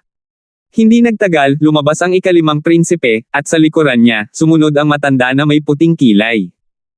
Mapangahas. Nakatuon ang tingin ni Alvin habang nakatingin sa Fifth Prince at walang pakialam na sinabi, ikalimang prinsipe, sa pagkakataong ito ay sinusunod ko ang utos ng kanyang kamahalan na imbitahan ka sa palasyo. Kaya sana ay makikipagtulungan si Fifth Prince. Kung gusto akong ipatawag ng Imperial Father ko, bakit kailangan kanyang pumunta dito? Alvin, ano ba talaga ang gusto mong gawin? Lumubog ang mukha ng Fifth Prince, dahil halatang hindi siya naniniwala sa sinabi ni Alvin. Ikalimang prinsipe, kung hindi ka makikipagtulungan, huwag mo akong sisihin sa paggamit ng dahas. Mga lalaki, imbitahan mo ang ikalimang prinsipe. Nang matapos magsalita si Alvin, bigla siyang nag-utos gamit ang boses na parang sumasabog na kulog. Agad, bukod kay Jack, na nasa likod ni Alvin, Old Hong, Old Chin, at ang 10 embroidered uniform guards ay sumulong, na gustong makuha ang fifth prince. Mapangahas. Lumubog ang mukha ng maputing kilay na matanda sa likod ng fifth prince habang sumisigaw ito ng paputok at pinuprotektahan ang fifth prince sa likod niya. Kung may hamarang, patayin. Nagpatuloy si Alvin sa pag-order na may malamig at walang malasakit na boses. Agad na sumalakay ang 10 embroidered uniform guards, at ang kanilang embroidered spring sabers ay sumipol ng napakalamig na mga ilaw na parang nagiging makamandag na ahas na kumagat sa matandang lalaki. Nanginginig ang figure ng matanda, at 1,200 sinaunang mammoth silhouette ang lumitaw sa itaas niya. 19 na antas ng nascent soul martial artist. Gayunpaman, kahit na siya ay 19 na antas ng nascent soul martial artist, bago ang tacit joint attack ng 10 nascent at 8th level nascent soul martial artists, hindi siya nakakuha ng kaunting kalamangan, kahit na siya ay nasa isang bahagyang nalulungkot na estado kapag nababalot ng lambat ng mga saber mula sa pinagsamang pag-atake ng embroidered spring. Sa sandaling ito, umalangaw-ngaw ang isang putok ng sipol. Ito ay tiyak na ang fifth prince na hamihip nito. Whoosh! Whoosh! Whoosh! Whoosh! Whoosh! Agad-agad, sunod-sunod na lumipad ang walang katulad na matulin na mga figure mula sa buong estate. Ang mga taong ito ay pinamunuan ng isang matandang lalaki. Ang matandang ito ay nakasuot ng asher na damit, at ang kanyang mga galaw ay nagdala ng nakakagulat na aura mula sa kanyang pambihirang cultivation. Sa likod ng matanda, sumunod na malapit sa likuran ang isa pang 5 matandang lalaki, at bukod doon ay may isa pang grupo ng mga nasa katanghaliang gulang na mga lalaki na may malamig na ekspresyon na sumusunod malapit sa likod ng matanda. Ang mga lalaking nasa katanghaliang gulang na ito ay tiyak na mga kawal ng kamatayan na sinanay ng ikalimang prinsipe, mga kawal ng kamatayan na nabuhay lamang para sa pagpatay. Ang matandang lalaki na nangunguna ay tumakbo palabas, at sa itaas niya, 1,500 sinaunang mammoth silhouettes ang namuo. Half-step void stage. Matandang po, gusto kong patay na ang Alvin na iyon. Nagningning ang tingin ng ikalimang prinsipe nang makita ang matanda, at bigla itong nag-utos na parang napuno ng tiwala sa matanda. Huwag kang mag-alala, kamahalan, walang makakaligtas sa kanila. Ang boses ng matanda ay kumalat sa hangin, at tila siya ay naging isang malaking bato habang binabalot niya ang lokasyon ni Alvin. Jack, patayin mo siya. Ang mga tingin ni Alvin ay kalmado nang harapin ang half-step void stage na powerhouse na ito na lumilipad patungo sa kanya, at siya ay walang pakialam na ekspresyon. Oo, young master. Gumalaw ang katawan ni Jack nang marinig niya ang sinabi ni Alvin. Whoosh! Kasabay ng isang kahangahangang tunog ng rumaragas ang hangin ay isang malinaw at malambing na alulong ng espada, pagkatapos ay biglang tumigil ang mga tunog. Agad na namumulaklak mula sa lalamunan ng matandang lalaki ang isang haligi ng nakakatusok na dugo na papalapit sa buong galit. Lalapit pa lang siya sa kalagitnaan ng lumuhad ang ulo niya at bumagsak ang buong katawan niya sa sahig. Ang kanyang katawan ay mabangis na nasaktan sa pamamagitan ng momentum at ganap na wala ng mga palatandaan ng buhay. Patay. Bukod kay Old Hong at Old Chin, na nagudyok sa kanilang mga kabayo na sumunod sa tabi ni Alvin, walang sinumang naruroon ang nakakakita ng malinaw sa mga galaw ni Jack. Sa kanilang mga mata, si Jack ay palaging nakaupo sa kanyang kabayo at hindi gumagalaw. Void Prying Stage. Ang mga puso ni Old Hong at Old Chin ay nanginginig dahil hindi nila akalain na ang nasa katanghaliang gulang na lalaki na sumusunod sa commander kamakailan ay talagang isang void prying stage powerhouse. Bukod dito, siya ay tila hindi lamang isang unang antas ng void prying martial artist. Naramdaman nilang namamanhid ang kanilang mga anit. Hindi. Nanliit ang mga mag-aaral ng Fifth Prince nang makita niya ang eksenang ito, at ayaw niyang maniwala na totoo ang lahat ng ito. Ang kanyang pinakamalaking pag-asa, ang pagkakaroon sa half-step void stage, ay namatay ng ganoon. Ang iba pang 5 matandang lalaki na sumunod sa likod ng half-step void stage na matandang lalaki ngayon ay tumigil sa kanilang mga yapak at lahat sila ay nabigla hanggang sa punto na sila ay natulala. Gumalaw ang figure ng matanda na may puting kilay upang maiwasan ang magkasanib na pag-atake ng grupo ng mga embroidered uniform guards, pagkatapos ay tumayo siya sa malayo at natigilan saglit. Tanging ang mga kawal ng kamatayan lamang ang sumugod upang labanan ang isa-isa, ngunit lahat sila ay namatay sa ilalim ng embroidered spring sabers ng 10 embroidered uniform guards. Hindi nagtagal, bumaho ang dugo sa isang ilog sa harap ng patio ng 5th Princess Estate. At wala ni isang death soldier ang nanatiling nakatayo.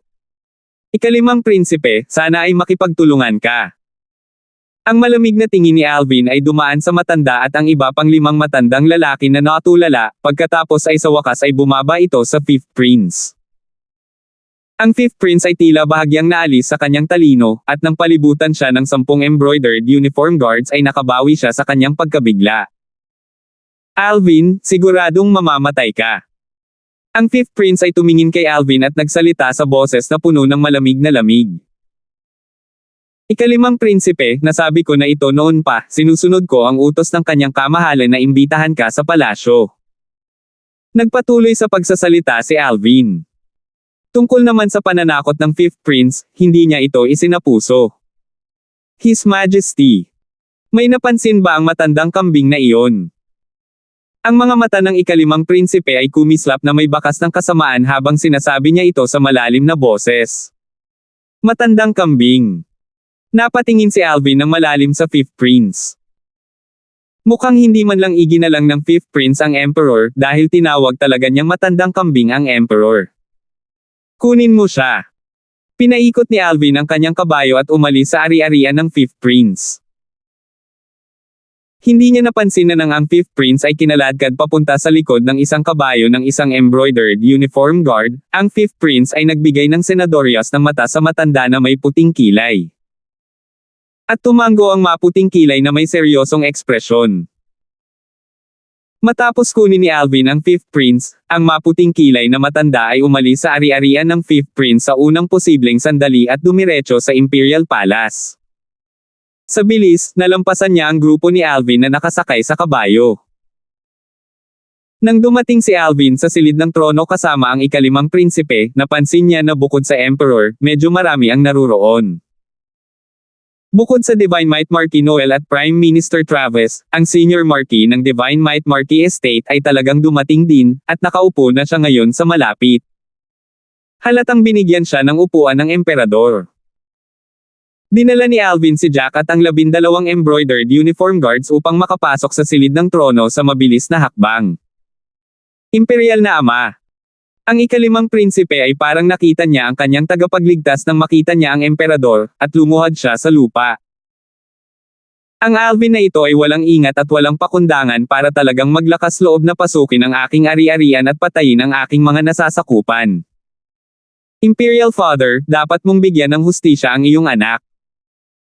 Medyo malamig ang tingin ng Emperor habang sinasabi, sa malalim na boses, ako ang humiling kay Commander Darfield na hulihin ka. Ano? May pagtutol ka?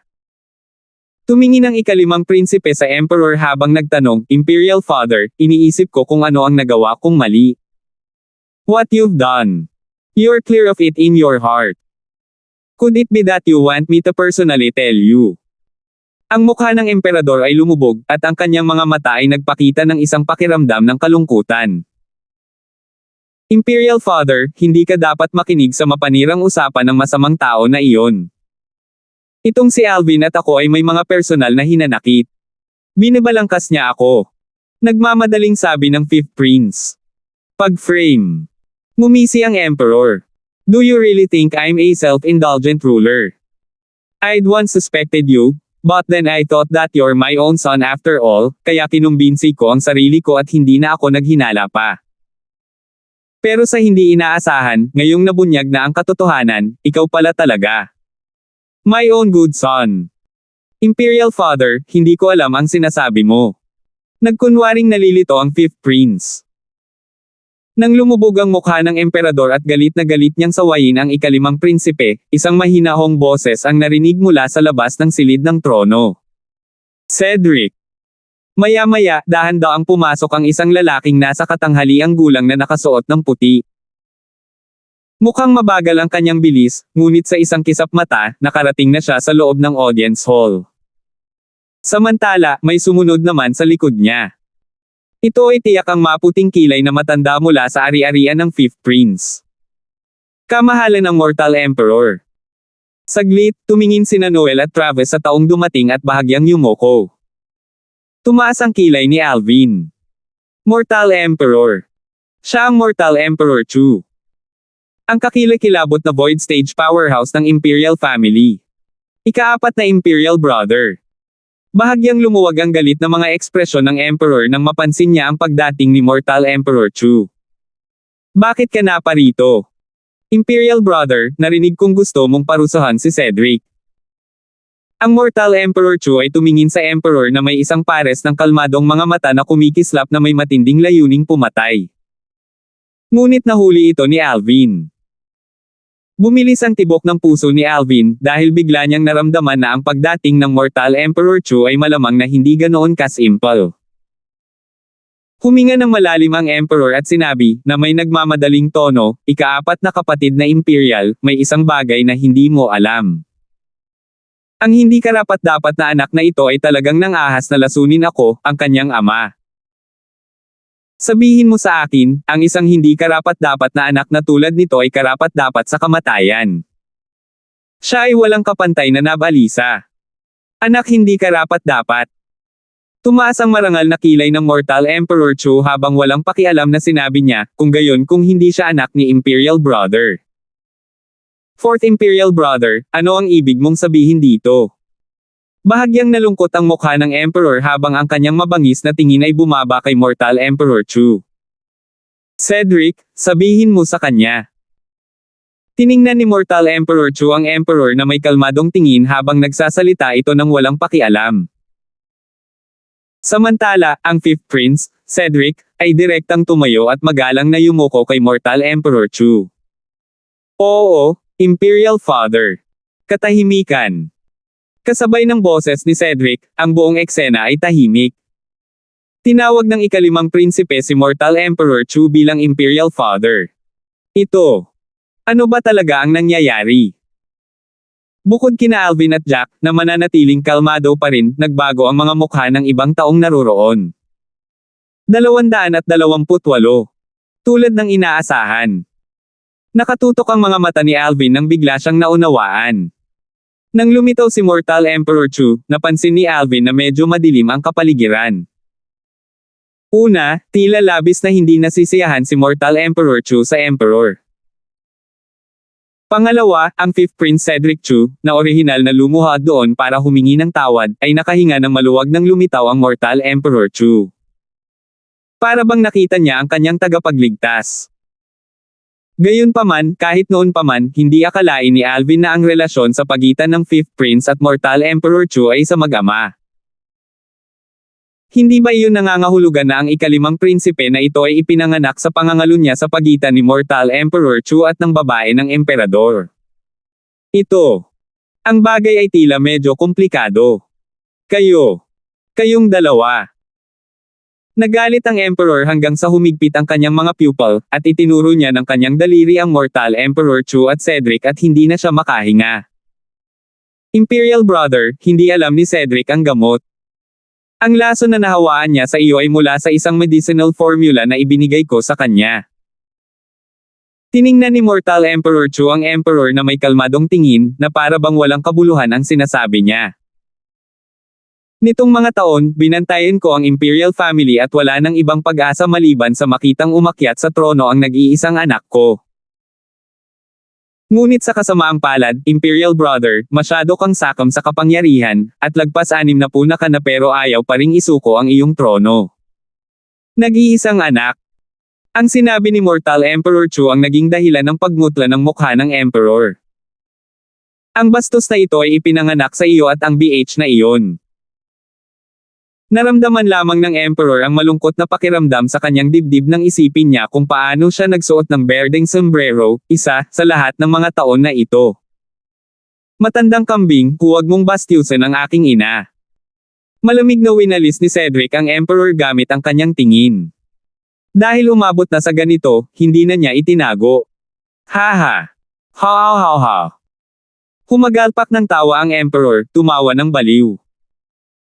Ilang sandali lang ay huminto siya at tumingin kay Mortal Emperor Chu, pagkatapos ay sinabi, sa malamig na boses, "Ikaapat na kapatid na Imperial, nakipag-away ka sa akin ngayon dahil sa bastos na ito ay hindi dapat basta-bastang protektahan ang kanyang buhay, tama ba?" Matalim na sinulyapan ni Mortal Emperor Chu ang Emperor. "Imperial brother, pumunta ako ngayon dito dahil sana maibigay mo ang trono sa mas mabuting kahalili. Isuko ang trono." Ang sinabi ng Mortal Emperor Chu ay nagdulot ng panibagong kaguluhan. Kahit si Alvin ay hindi inakala na ang Mortal Emperor Chu na ito ay magiging napakawalang prinsipyo. "Paano kung ayaw ko?" Tanong ng Emperor, sa mahinang boses, at ang kanyang mga mata ay napuno ng napakalamig na liwanag. "Imperial brother, isa kang matalinong tao." Walang pakialam na sinabi ni Mortal Emperor Chu, at ang kanyang kalmadong tono, gayunpaman, ay may mapilit na kahulugan na pinaghalo sa loob. "Ano? Gustong pilitin ako ng 4th Imperial Brother na magbitiw sa trono?" Ang Emperor ay biglang nagsimulang tumawa, at ang lamig sa kanyang mukha ay lumakas na parang ang kanyang mukha ay natatakpan ng isang layer ng yelo. "So paano kung ako?" Si Mortal Emperor Chu ay may masayang ekspresyon. Hindi niya iginalang ang emperador kahit kaunti. Mapangahas. Lumubog ang mukha ng emperador at malamig siyang sumigaw. Sa sandaling ito, hindi pinansin ng Mortal Emperor ang Emperor dahil tila may napansin siya at tumingin sa labas ng silid ng trono. Bukod dito, sa parehong oras na napansin niya, si Jack, na nasa tabi ni Alvin, ay tumingin din sa labas. Kasunod nito, ang Senior Marquis at Marquis ng Divine Might Marquis Estate ay parehong tumingin sa labas. Isang walang pidgel na figure ang dahan-daang pumasok. Nakasuot ng silk headdress ang figure at may hawak na feather fan sa kanyang kamay. Ang tao ay isang nasa katanghaliang gulang na scholar, at dahan-dahan siyang pumasok upang tumayo sa likuran ng emperador. Nakahinga ng maluwag ang Emperor nang mapansin ang pagdating ng scholar na nasa katanghaliang gulang na lalaki. Dinsima, matalino ang mga nag-aayos ng kanilang mga kilos sa panahon. "Sa tingin mo ba ay sapat na nakalabanan mo ako ng mag-isa?" Bumaba ang tingin ni Mortal Emperor Chu sa nasa katanghaliang gulang na scholar na lalaki, at ang pakiramdam ng kalungkutan ay naghalo sa kanyang boses. "Dinsima." Baka sa mukha ni Alvin ang pagkagulat. Ang nasa katanghaliang gulang na lalaki na kasalukuyang lumitaw ay walang iba kundi ang mismong guro ng Star Mastermind Department ng Paladin Academy, si Charlie. Ngayon lang, tinawag ng Mortal Emperor Chu na ito si Charlie na, Dean. Hindi kaya ang guro niyang si Sima ang mailap na Dean ng Paladin Academy? Kung totoo nga, sobrang lalim talaga ng Dean na ito. Kamahalan ng Mortal Emperor, sumuko ka na. Tumingin si Charlie kay Mortal Emperor Chu at walang pakialam na sinabi, ang kanyang kamahalan na emperador ay ang lehitimong pinuno mula sa Imperial Family ng Crimson Sky Kingdom. Kung gusto mong pilitin siyang paalisan sa kanyang trono, kung gayon hindi ako banggitin, kahit na ang Senior Marquis ay malamang na hindi tatayo. Senior Marquis. Bumaba ang tingin ni Mortal Emperor Chu sa matandang nakaupo sa malapit, at ang mga sulok ng kanyang bibig ay napangiti. Not to mention the fact that the Senior Marquis is now infected with the poison of the Dark Nethermink and is not able to utilize his origin energy. Kahit hindi nalason si Senior Marquis, so what? Sa tingin mo ba ay sapat na ang magkapit kamay na dalawa para mapantayan ako? Habang nagsasalita siya hanggang sa puntong ito, ipinakita sa mukha ni Mortal Emperor Chu ang pagmamataas at pagmamayabang. Ha. Ikaw kamahalan ng Mortal Emperor, gaya ng inaasahan sa isang karapat-dapat na tawaging kakaibang talento sa martial daw ng Imperial Family. Hindi napigilan ng matandang nakaupo sa malapit na tumawa. Senior Marquis, sana ay hindi makialam ang iyong Divine Might Marquis Estate sa usapin ngayon. Kung hindi, huwag mong sisihin ang Mortal Emperor na ito na hindi nagpakita ng awa. Tiningnan ni Mortal Emperor Chu ang Senior Marquis at nagsalita ng may tono na walang pagbabanta. Hindi pa nagsasalita ang Senior Marquis nang si Divine Might Marquis Noel ay humakbang pasulong. Ang iyong kamahalan na Mortal Emperor, ang Divine Might Marquis Estate ay gumagalang lamang sa lehitimong pinuno mula sa Imperial Family. Kung talagang gusto mong pilitin ang Emperor na isuko ang kanyang trono, kung gayon ito ay gumagawa ng mataas na pagtataksil. Ako, si Noel, ang unang tatayo at tulungan ang kanyang kamahalan na malampasan ang mga paghihirap at pumatay. Good. Divine Might Marquis, hindi sayang ang pagtitiwala ko sa iyo sa lahat ng mga taon na ito. Nang makita ang ugali ng Divine Might Marquis, hindi napigilan ng Emperor na magpalabas ng masayang ngiti. Bagaman ako, si Alvin, ay walang kakayahan, ako ay may utang na loob sa kanyang kamahalan, at sa gayon ay handa akong ialay ang aking mga serbisyo sa kanyang kamahalan. Sinabi rin ni Alvin ang kanyang posisyon. Ikaw si Alvin. Bumaba ang tingin ni Mortal Emperor Chu kay Alvin, at ang mga sulok ng kanyang bibig ay napangiti. Wala kang mga kwalipikasyon para pumili. Hindi ko guguluhin ang iyong kamahalan na Mortal Emperor na mag-alala kung mayroon akong mga kwalipikasyon na mapipili, walang pakialam na sabi ni Alvin. Alvin, mapangahas ka. Lumubog ang mukha ni Cedric habang sumisigaw siya sa mahinang boses. Tumingin si Alvin kay Cedric at tumawa. Fifth Prince. Naku, hindi na ikaw ang Fifth Prince. Ikaw. Malungkot ang mukha ni Cedric, at ang kanyang mga mata ay puno ng napakalamig na layuning pagpatay. Alvin, tiyak na matatalo ka ngayon. Dakupin kita at ipapadala sa pinsan kong kapatid at hahayaan siyang personal na punitin ka sa libu-libong piraso. Ano? Fifth Prince, sigurado ka bang siguradong mananalo kayong dalawa? Nanliit ang mga mata ni Alvin habang bahagyang ngumiti. Malalaman mo talaga sa lalong madaling panahon. Pagkatapos ng araw na ito, ako, si Cedric, ay magiging Emperor ng Crimson Sky Kingdom. Ang mga tingin ni Cedric ay napuno ng panatismo. Para bang nakita na niya ang eksena ng kanyang sarili na naghahari sa mga lupain. Wishful thinking. Ngumisi ang Emperor. Imperial Brother, malalaman mo kaagad kung ito ay pagnanasa. Nilaibot ng tingin ni Mortal Emperor Chu ang lahat ng naruroon bago bumaba kay Punong Ministro Travis. Punong Ministro Go, ikaw ay matalino at matalino, kaya't bibigyan kita ng dalawang pagpipilian. Isa, mamatay kasama ang matandang kambing. Dalawa, pagsilbihan ang aking anak at tulungan ang aking anak sa pamamahala sa Crimson Sky Kingdom. Nang makita ni Travis si Mortal Emperor Chu na paparating, alam niyang kailangan niyang pumili. Ngayon ay naiintindihan na niya na ang Emperor ay nakatingin din sa kanya. Para sa isang sandali, siya ay nasa isang mahirap na posisyon. Whoosh! Whoosh! Whoosh! Whoosh! Sa sandaling ito, isa-isang sumulpat ang mga itim na figure mula sa labas ng silid ng trono at bumaba sa likuran ni Mortal Emperor Chu. May kabuuang 8 tao. Lahat sila ay matatandang lalaki na nakasuot ng itim na damit, at bawat isa sa kanila ay malamig at walang pakialam na mga tingin. Ito ay tiyak na Mortal Emperor Chu Spectre Guard. Ikaw kamahalan ng Mortal Emperor, ang mga makapal na half-step void stage na mga martial artist ay nakipag-ayos na. Ang isa sa mga Spectre Guard ay nagulat kay Mortal Emperor Chu. Punong Ministro Go, ano ang pipiliin mo? Tumingin si Mortal Emperor Chu kay Travis at muling nagtanong na may tono na naglalaman ng sobrang pagkainip. Hindi na nagdalawang isip pa si Travis nang makita niyang dumating ang mga Spectre Guard. Kamahalan, pasensya na, sabi niya sa Emperor, bago lumipad patungo kay Mortal Emperor Chu. Mabilis ang takbo niya, pero may mas mabilis pa. Bang! Si Sima Chanfeng, na nasa likod ng Emperor, ay nagtaas ng kanyang kamay upang i-condensed ang isang palm print mula sa Origin Energy na may kasamang bakas ng nakakatakot na aura, at agad itong bumaba papunta kay Travis, na ikinamatay niya. Charlie!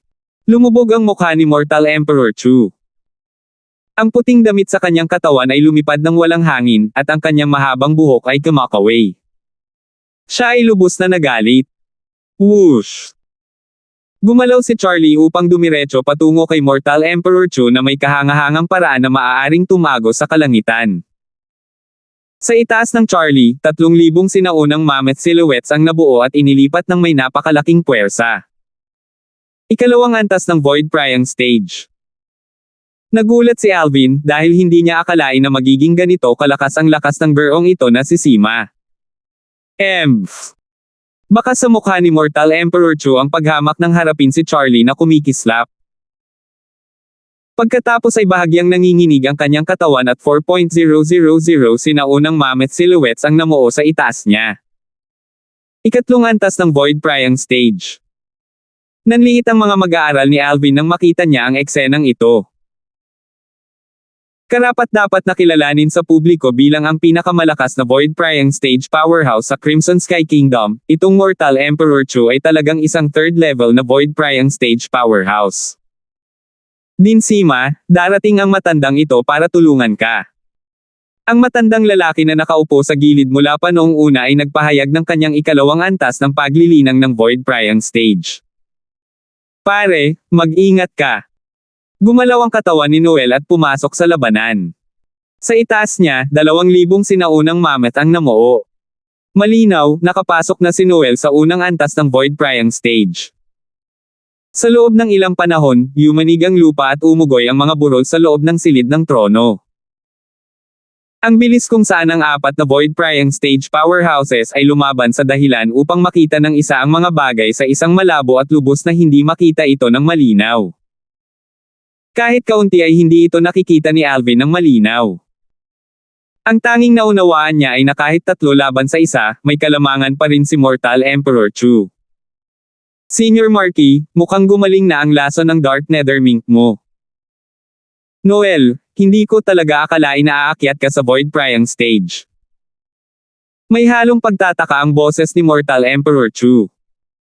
Ang feather fan sa kamay ni Charlie ay mabilis na kumislap at ipinakita ang lakas ng Grade 7 Spirit Weapon. Inilabas din ng mag-ama na si Divine Might Marquis ang kanilang Grade 7 Spirit Weapons. Paano kung gumamit ka ng Spirit Weapons? 3 Void Pryang Martial Artist, at 2 lang ang nakakaintindi ng Force. Hayaan ko kayong lahat na makaranas ng Advanced Sword Force. Isang maitim na asul na talim na may 3 talampakang haba ang lumitaw sa kamay ni Mortal Emperor Chu. Whoosh! Kahit saan dumaan ang 3 talampakang haba ng talim, ang mga pag-atake ni Charlie at ng iba pa ay direktang naputol na kasing dali ng pagkaputol ng mga tuyong sanga. Nagulat ang lahat nang iwagayway niya ang kanyang espada. Advanced Sword Force. Gulat na bulalas ng Senior Marquis, pagkatapos ay sumigaw siya ng paputok, umalis. Agad, napaatras silang 3 sa gulat, iniiwasan ang espada ni Mortal Emperor Chu. Hindi sila nang ahas na makipaglaban dito. Mga Spectre Guard, sundin ang utos ko. Kunin si Alvin ng buhay at patayin ang lahat ng walang exception. Utos ni Cedric. Agad, ang 8 Spectre Guards ay sumugod kay Alvin at sa grupo ng Embroidered Uniform Guard sa ilalim ng kanyang command. 220. Ang 8 Spectre Guards ay 8 half-step void stage na powerhouse, at ngayon ay tila sila ay isang grupo ng mga gutom na lobo na sumusubok sa pagkain habang sinusundan nila ang grupo ni Alvin. Isang mahina, malamig na ungol ang tumunog, at isang hibla ng berdeng liwanag ng espada ang mabilis na kumislap. Whoosh! Isang strand lang ng sword light ang kumislap at ang 8 Spectre Guard na sumugod ay namatay bago pa man nila maisigawa ang kanilang pagpatay. Sa kalangitan sa itaas, 3,000 sinaunang mammoth silhouette ang kumikislap bago nawala. Bukod kay Alvin at sa grupo ng mga embroidered uniform guards sa likod niya, ang mga tingin ng ibang tao na naruroon ay bumaba kay Jack, na nakatayo sa tabi ni Alvin, dahil hindi nila akalain na mayroon talagang isang Void Pryang Stage powerhouse sa gilid ni Alvin.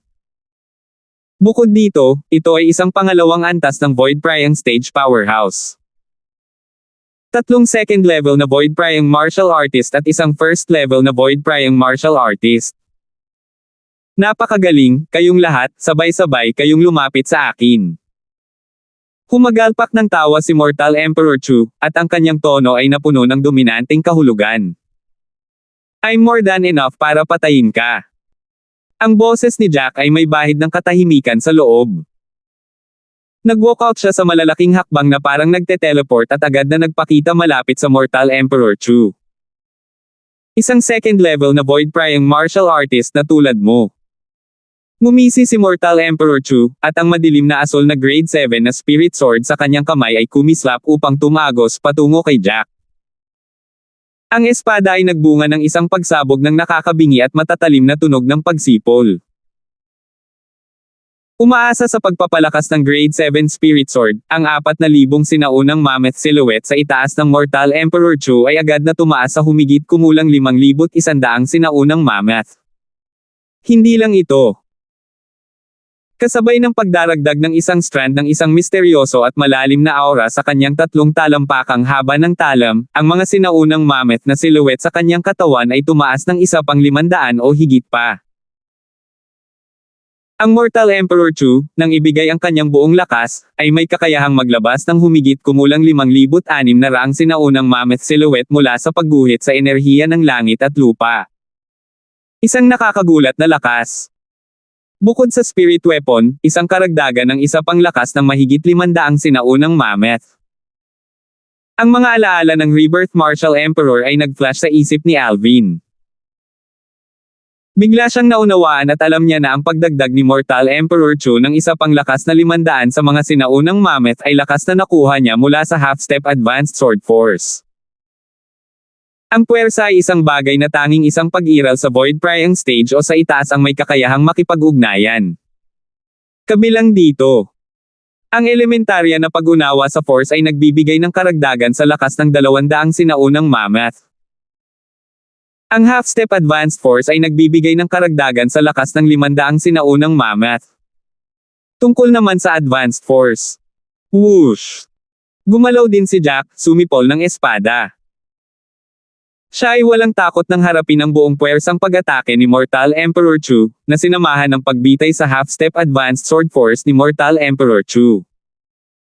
Sa pamamagitan ng amplification mula sa grade 7 spirit weapon, ang 3,000 sinaunang mammoth na silhouette sa itaas ng Jack ay agad na tumaas sa halos 3,900 sinaunang mammoth din.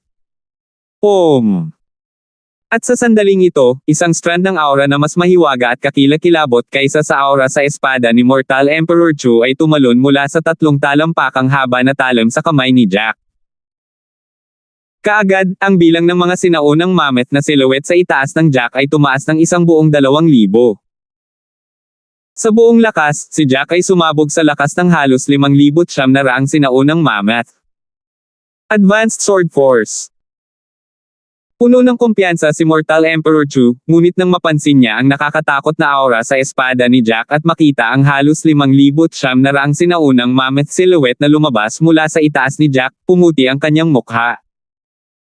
Samantala, nag-cross ang mga figure ni na Jack at Mortal Emperor Chu. Isang hibla ng sariwang dugo ang nag-spray out. Si Jack ay nakatayo roon ng matatag at hindi nasugatan kahit kay titing. Ang dibdib ni Mortal Emperor Chu ay tinusok, at ang grade 7 na spirit weapon sa kanyang kamay ay pinalipad pa. Bang! Bumagsak ang katawan ni Mortal Emperor Chu sa lupa. Ang lakas ng halos 5,900 sinaunang mammoth na ginawa ni Jack ay ganap na nagtagumpay sa lakas ng 5,600 sinaunang mammoth na ginawa ni Mortal Emperor Chu. Ikaw. Paano ito naging posible? Advanced Sword Force.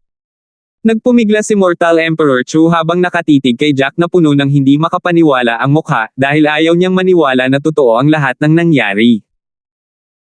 Itinuring niya ang kanyang half-step advanced sword force na napakabihirang kahit na nasa ika-4 na antas at mas mababa sa void prying martial artist sa loob ng buong Azure Forest Imperial Kingdom. Ngunit ang taong nauna sa kanya ay nasa ika-2 antas lamang ng void prying stage at naiintindihan na niya ang tunay na advanced sword force. Ang half-step advanced force ay nagbigay lamang ng karagdagang lakas ng 500 sinaunang mammoth. Gayunpaman, ang advanced force ay nagbigay ng karagdagang lakas ng 2,000 sinaunang mammoth. Ang 2 antas ng force ay hindi kahit na malayo sa parehong antas. Namatay si Mortal Emperor Chu, namatay siya na puno ng panghihinayang at ayaw. Imperial na ama.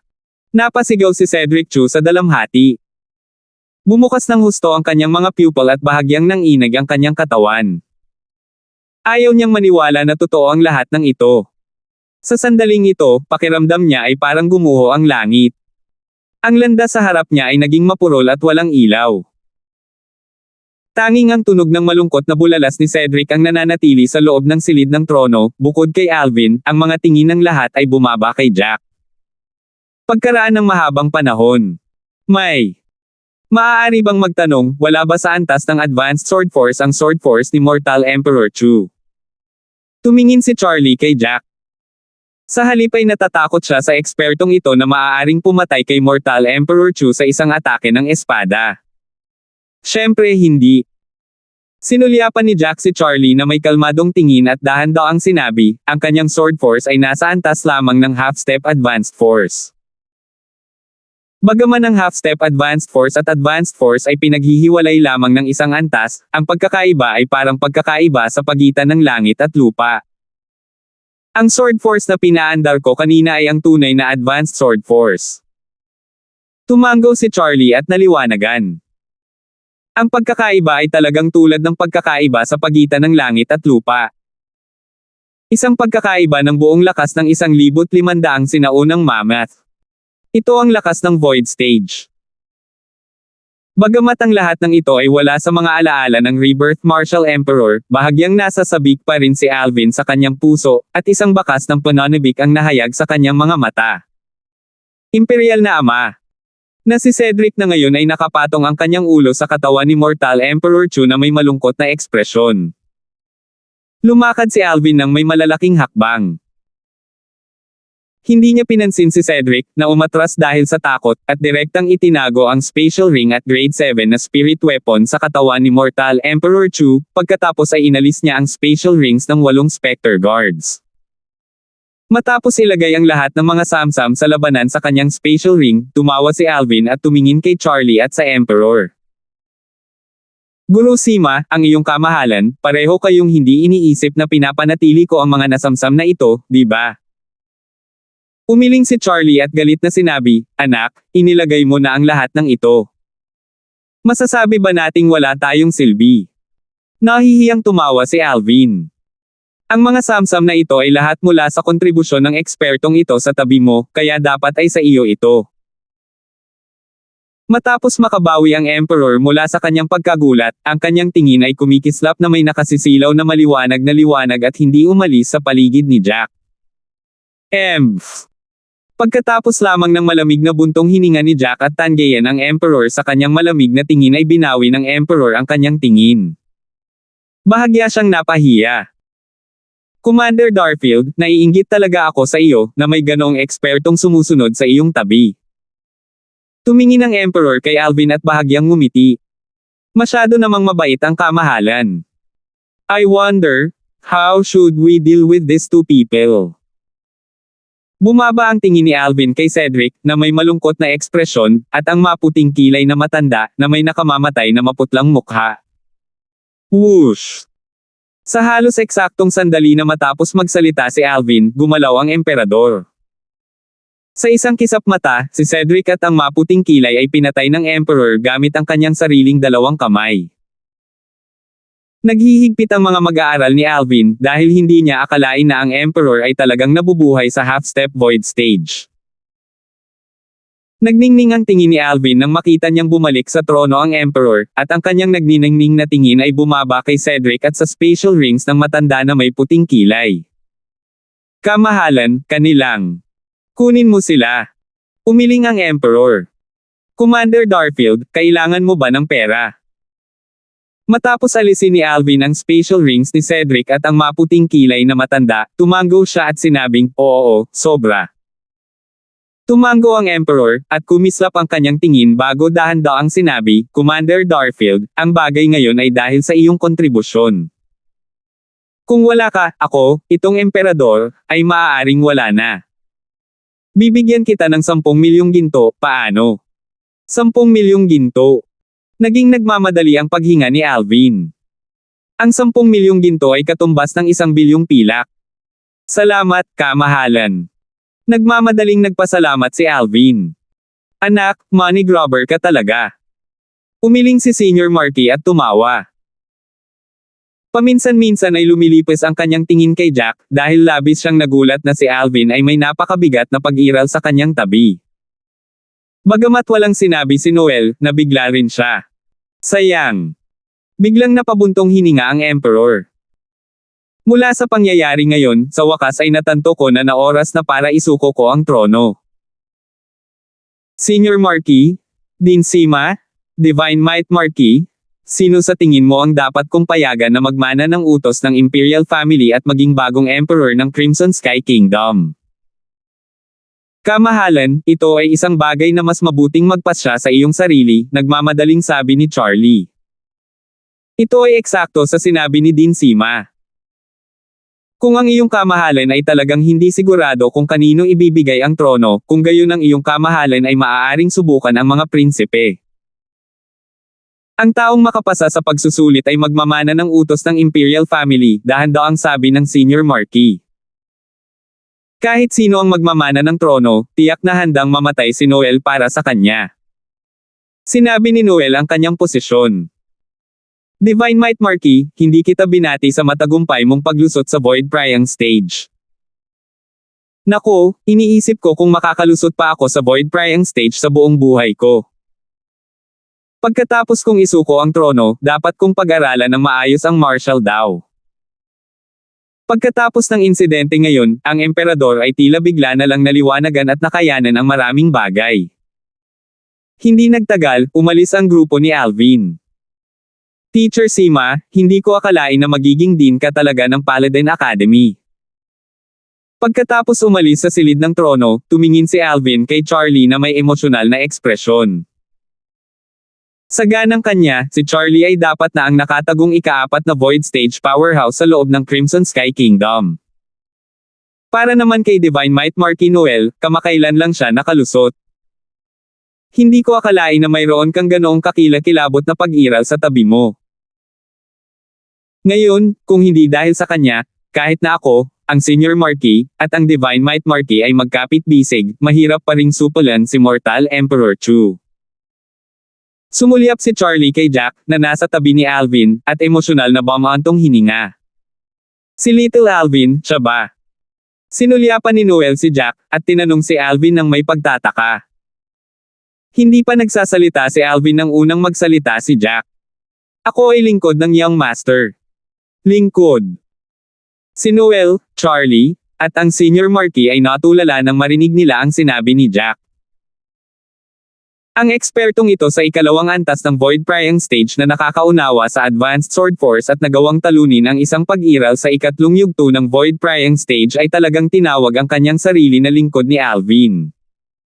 Nabaliw na ba ang mundong ito? Maging ang grupo ng mga embroidered uniform guards ay hindi naiwasang mapahiya. Bagamat naranasan nila kung gaano kitikot si Jack kanina sa 5th Princess Estate at alam na tinukoy ni Jack si Alvin bilang Young Master, hindi nila akalain na si Jack ay magiging lingkod ni Alvin. Kailangan bang mabigla ng ganito?